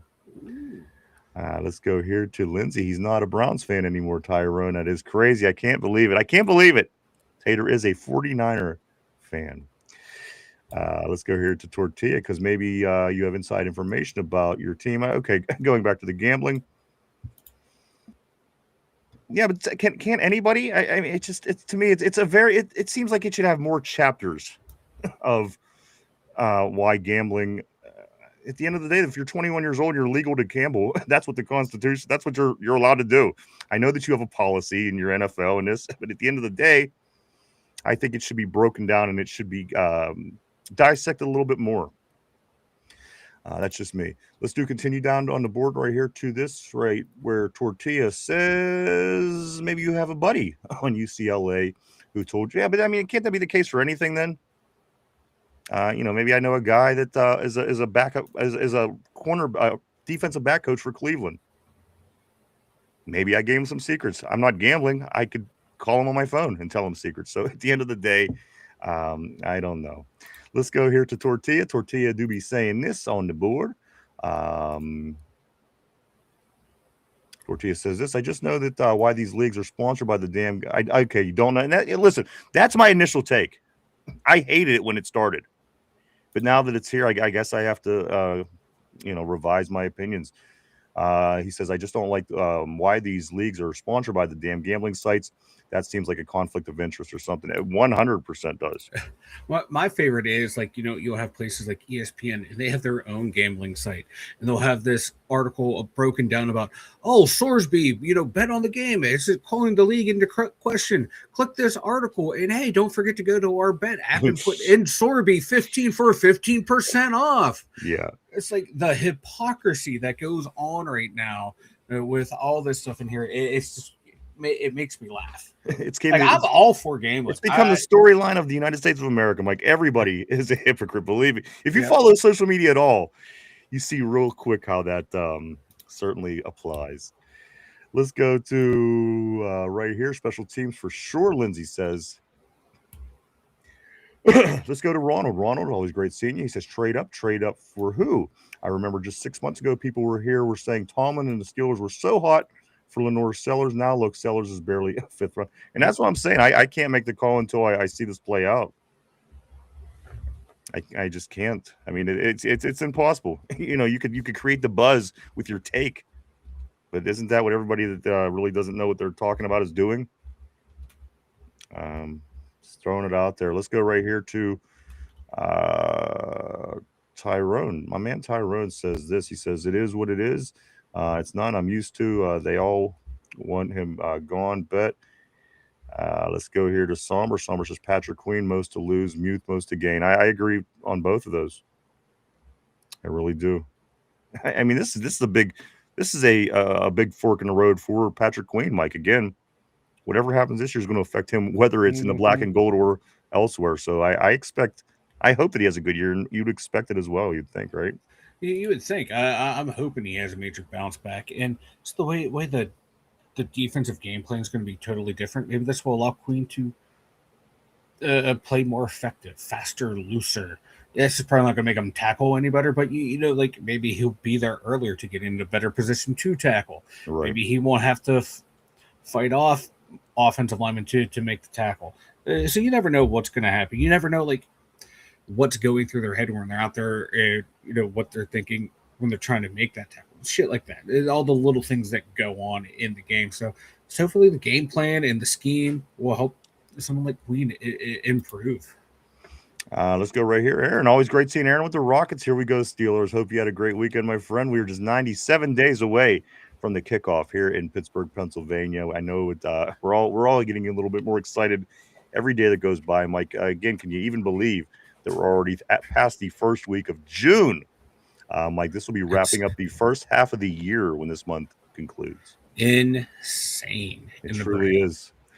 Lindsay says this. No one actually wants him gone, though. He will be paid. Tyrone says the most to lose. Eccles, you know what? And also to gain Bernard. Those are two great things because, again, Mike, as a rookie, Bernard could gain a lot by having a good season here. He could be thrusted into the third spot. He could it could put him in a lot of positions, Mike, to accomplish achievements. Also, Mike, Brandon Eccles, also good as well. What's your thoughts? I think he might be, I may not, and because if Dalen Everett can play inside and outside, and he does well on the inside corner spot, that's going to be that's a spot where Eccles played, and Eccles didn't play bad last year. I thought he played pretty well, so he had a good season. He's fighting for a spot. There's a lot of good battles that we're looking at, and that's not a bad thing to have right now. Absolutely not. Let's go right here to Tortilla. He's saying Broderick Jones and Keanu Benton. A couple more good ones. Yeah. Lindsay's saying Will Howard is staying. Mason can go. I ultimately agree. I think if you're gonna lose one of these three, I think I cut Mason. That's just me. Lindsay says Johnson was our third round pick. He's staying too. Somber says even if TJ has 15 sacks, how much longer is he going to play realistically? That's a good question. I've been asking the same thing about Cam Hayward for years. Cam is still hanging in there. Like, he has his eyes on that. He wants to be that player that has the longest career with the Steelers ever. There's not a doubt in my mind. Yeah. There's nothing that's going to stop Cam Hayward from playing that many games. I refuse to believe it. Like, he could go down to game one this year and be out all season. I promise you that'll just tack on a whole nother year on his career. He is hell-bent on having that record. I think so too. And he wants to be remembered as being a special Steeler, the most special. Yes. I'm telling you, the most Steeler of all time. The most, yes. Yep. I couldn't agree more. And it's Cam's all about his ego. Because Ben, on the other hand, who's getting his record passed, was involved in 2 Super Bowl wins and a third total. Cam Hayward was involved in nothing. Nothing, yeah, and literally nothing. Maybe a playoff win. Yeah, that's what I'm saying. So there you go. What can you do? Let's go on right here to Lindsay. Yeah, I can't wait until TJ proves you all wrong. And you know what? I hope. Listen, she says this. Let me finish. Hope she can't wait till TJ proves you all wrong. In my mouth will be running. Just FYI, and I hope that it is. Believe me, Lindsay, I want you to be on here talking trash, because if you're talking trash, that means we're looking good, and that is not going to offend me or affect me or anything one bit. I hope you're right. At the end of the day, again, we try to fill space for 6 months out of the year and say things, but at the end of the day, I ultimately want what you want, and Mike ultimately wants what I want, and Ty ultimately wants what he wants. We want our team to be good. And a lot of things in the off season, we're just trying to figure it out and put the pieces together. Yeah. I would rather have Lindsay running her mouth for those 6 months than not. I'm just saying. Let's go here to Tortilla till this 90 Deadpool. I'd never seen Deadpool, so I apologize for not getting the reference. Mike May, though. Tyrone says Lindsay, and I apologize. I'm just not a superhero guy. I don't ever. The only time I ever really got into it, Mike, was whenever they had the Batman movie at Heinz Field. Yeah. I mean, that was a little. I don't like. I'm just not into it. I don't know. That's all right. Yeah, I got the reference. And Tortilla, I got your reference. I chuckled on the inside though, Tortilla. They always do their the nerd show on Sunday, and that suffices. I mean, that's good enough for me. I don't have to know about it, but I'm excited that people do here on the network. Let's do Scoot Along right here. Lindsay says, "No, I'm talking so much." No, you're good. Believe me. I need you. Wait, if he lays an egg, But that's got to be the other side of Vanilla it, though. Thunder is going to be on here talking a lot of shit. That has to be the other side, Lindsay. Yeah. That you do. I want him to do well. Like I said, 2.5 years ago, I was pounding the table for this guy when he was being criticized and he was putting up numbers. Now that he's not, I'm holding his feet to the fire because that's what we have to do. So again, I do hope that you are correct. I truly, honestly do. There's nothing I would want more than for him to have a great year. Yeah, I want you running your mouth about how awesome TJ Watt is. I want Tyrone running his mouth on how awesome JPJ is doing. I want Mark Malone talking how awesome Magnum's doing as a backup. Yinzer Joe says this: Steelers should let Mason Rudolph go. The young guys need a chance. They'll have those. I agree. They'll save some money too. It's got to be time for Mason here eventually. Let somebody else become the backup. It's just the next natural move at some point. It has to happen. It has to. Let's go to agree Yinzer Joe's what Ty is saying. Let's go to Yinzer Joe. Yinzer Joe is saying this: is Eccles gone? How about Asante Samuel? If not, who's released? I hope they'll find a way to keep. I hope and pray they'll find a way to keep them both. The quarterback depth needed to be deeper last year, in my opinion. Like there's a lot of depth there. Like, but you got what? Porter, Dean, Samuel, Everett, Eccles, Ramsey, but Ramsey's kind of that odd guy because he can play corner, safety. Is it Eccles might make it? It all depends on how many they want to keep. Absolutely. Let's go right here. Let's go to Somber. Somber says, what's the average age of edge rushers when they retire? That's a good question. That could be the question of the day one day. That sounds like something that I would ask. Somber, what's the average age of edge rushers when they retire? Good question. Let's go to Tortilla. He says, my guess is like 33. Ty is saying 34. Somber says, I tried to Google it. Couldn't really find a concrete answer or even a range. Yeah, that wouldn't be a tough one to find. Just, the computers, it does a good job. It does a good job when the stuff's actually easy to find. And it's like, oh, I could have fucking did that myself anyway. When you want like a really in-depth answer, that computer's dumb as hell. I don't know. Is it just me? Let's go here. Somber says, based on what though? A guess? Somber says, Ty. Let's go down past this.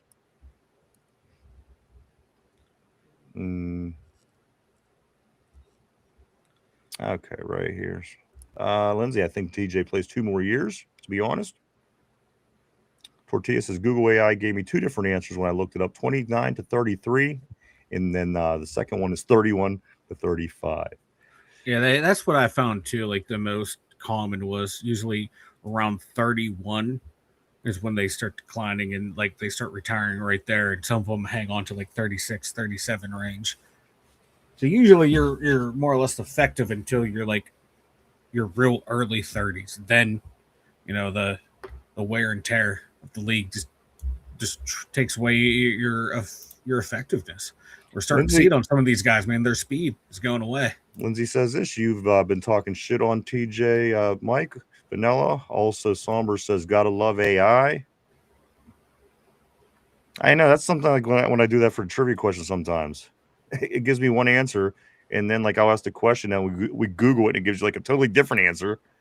So who knows? Who knows what the hell's going on out there?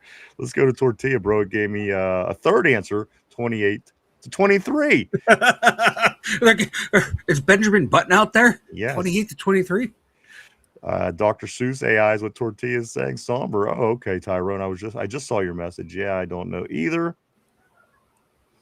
Somber also says, bet so these next 2 years will tell us what we need to know.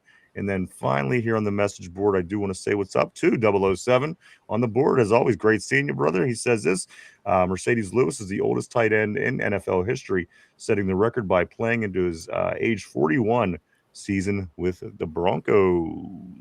That dude just did not go away. Last thing I want to talk about, Mike, as we are rounding third, I want to talk about the ingenious hot take by the fat man in the Berg, Mike. It was brought to my attention on Saturday.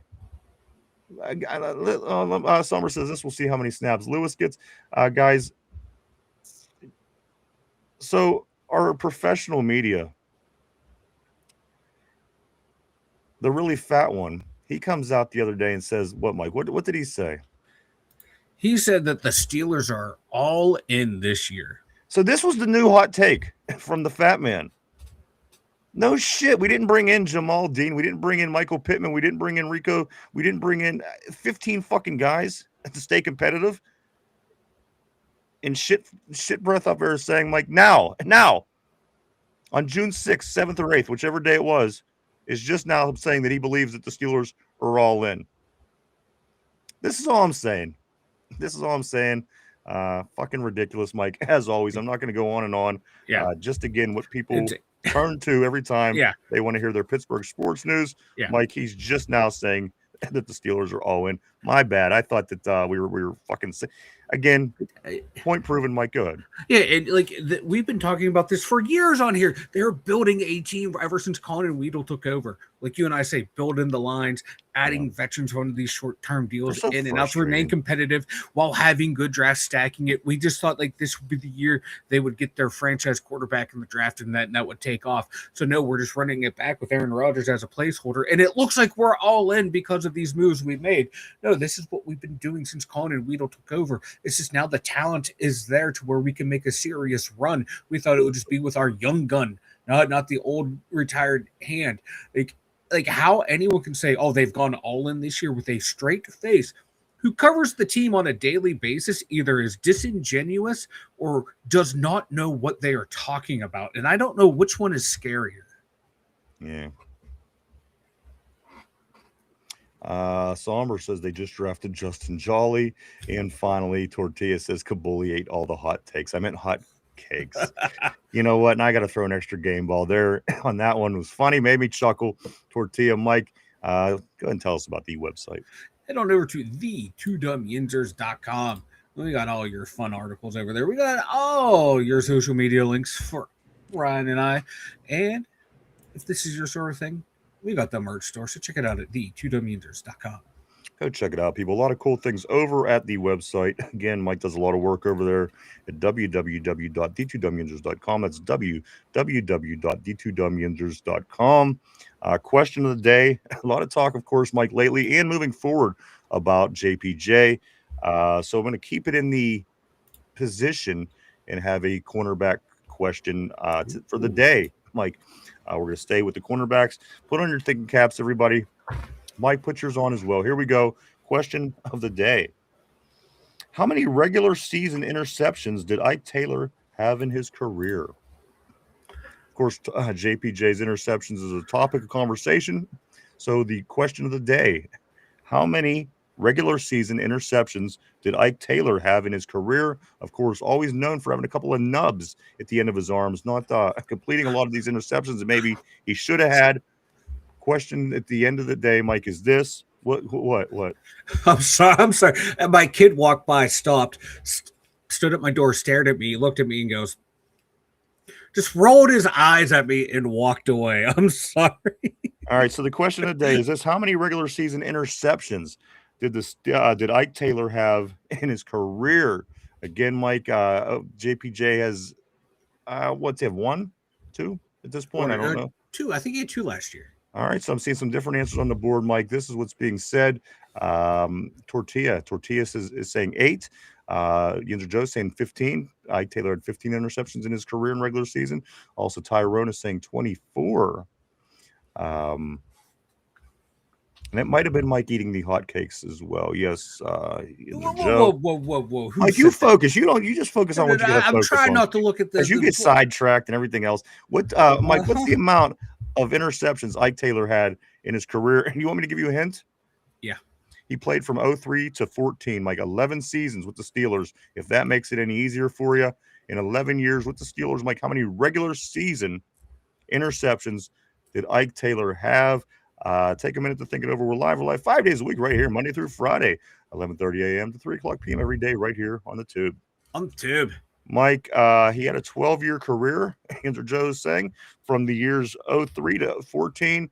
Mike, how many regular season interceptions did Ike Taylor? Tyrone is saying 6 on the board now. What is your thought process? I'm gonna go with 10. 10? That's not 10. A bad guess. Yeah. Is that your final answer? My final answer will be 10. All right, I'm seeing 8, 15, 24. Mike says 10, and Mike is locked in on 10. Again, the question of the day is this: how many regular season interceptions did Ike Taylor have in his career with the Steelers? He played from 03 to 14. Sommer saying Colin Cowherd pushing for a TJ trade. He hates us, then he loves us, then he hates us again. Yeah. JPJ has 3 is what Ty. Okay, we got you on that. He got 3 so far. And Mike says 10. I think it's more than 13 is what Yinzer Joe is saying. So a lot of different answers on the board, guys. I do want to say before I do reveal the answer, it has not been selected. Nobody has correctly guessed the answer so far. Again, guys, a lot of different answers on the board. Give you just another moment if you want to throw up a guess. If you think you might know it, even if you don't, you just want to throw it up there to see if you could get it. It's all good. Do that as well, guys. Again, at the end of the day, the question is this: Tortilla is now saying 34. How many regular season interceptions did Ike Taylor have in his career in Pittsburgh from 03 to 14? How many interceptions? And the answer, guys, is some people were close. Mike, you weren't even that far off. 14 interceptions in his career. Ooh.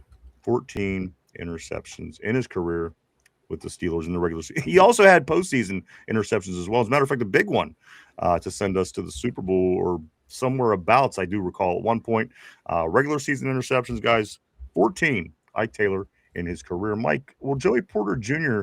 have more, less, or the same when he finally is not a Steeler anymore? I'm going to go with this. Go less. I'm going to go less. You're going to go less? I'm going to go less. Yeah. To have less interceptions than Ike Taylor is what you're saying is going to. Yeah.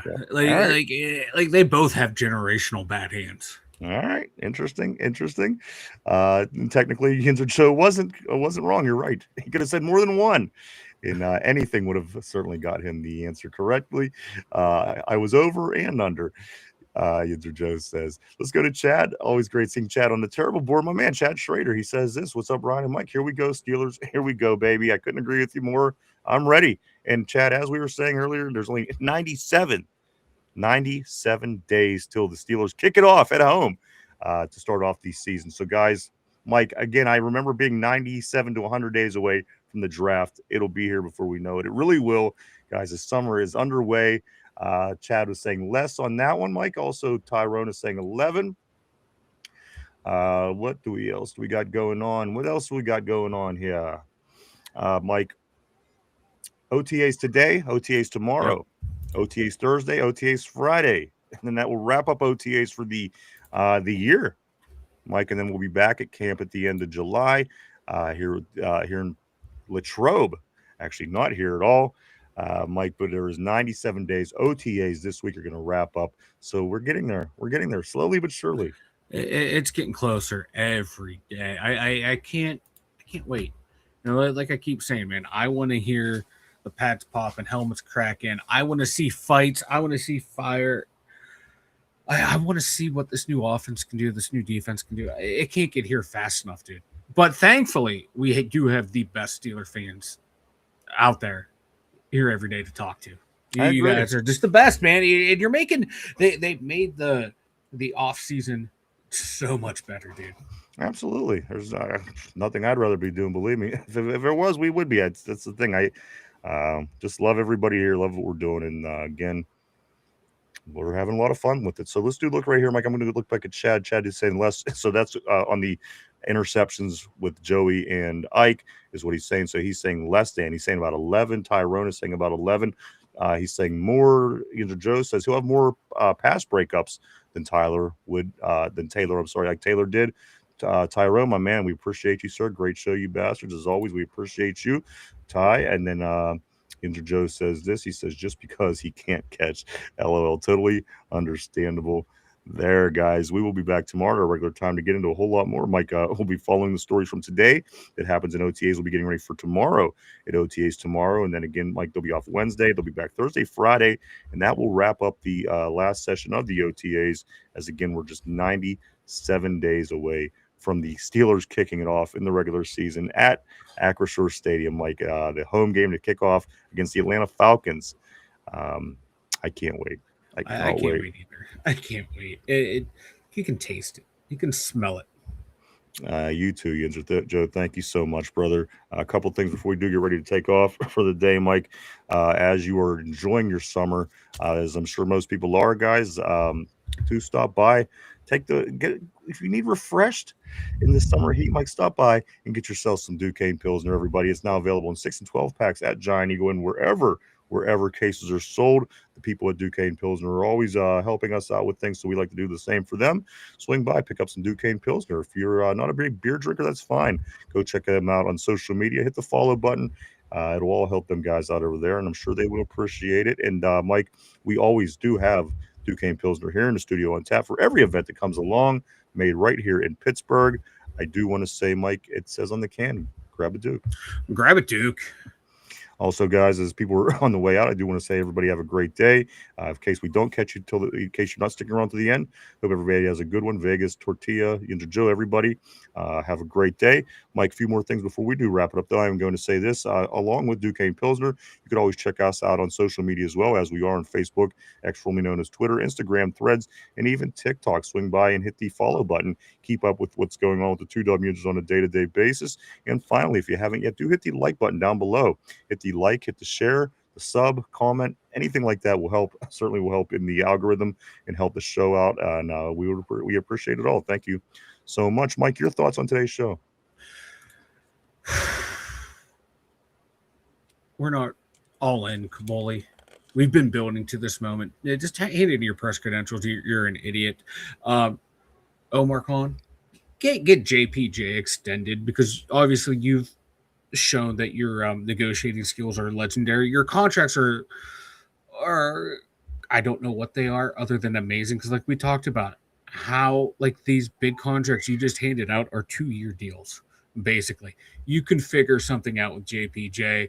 Like the sticker shock, is going to surprise a lot of people. But once you dig into his new contract, the way you did with these two guys, you're going to see like these are team friendly deals that this team's going to be ready to rock and roll for Mike, your take, yes or time. no? Nothing else in between. Does JPJ get taken care of before camp starts? No. Okay, let's move along.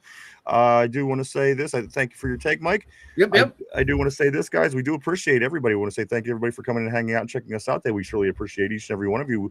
We wouldn't do without you. Thank you so much to everybody. I want to say thank you, everybody on the board, guys. You do keep the show you keep it interesting. You are the lifeblood of the show, and we couldn't thank you enough. We couldn't appreciate you anymore. I want to say thank you so much to everybody on the board. You are an amazing group of people, and we couldn't again appreciate you any more than we do already. I want to say thank you to everybody that's at home, perhaps in your car, in the gym, at work, listening, watching, whatever the case may be. Thank you to. We want to give mad thank you to everybody that may be supporting the show and has in the past and will in the future. Thank you so much, Mike. We will be back tomorrow at our regular time to get into again the OTAs. Who knows? I can't wait to get on and find out the new scoop and stories of everything from today. I'm sure there's going to be plenty, but we will be back tomorrow to get back into that and everything that does come along. The Pittsburgh Pirates are off today, Mike. They don't play till tomorrow as they start that series against the Dodgers.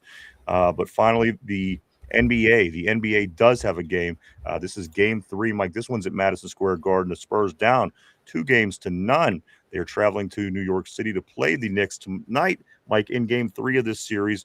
My Knicks are up 2-0. Mike, your Spurs got to get back. Yeah, They got to get in the win column, and then also, Mike, NHL, you're down in game 2, so you got to get up to date or get caught up at least with one of these series to keep it interesting. I need you. I'm falling behind. I don't like this.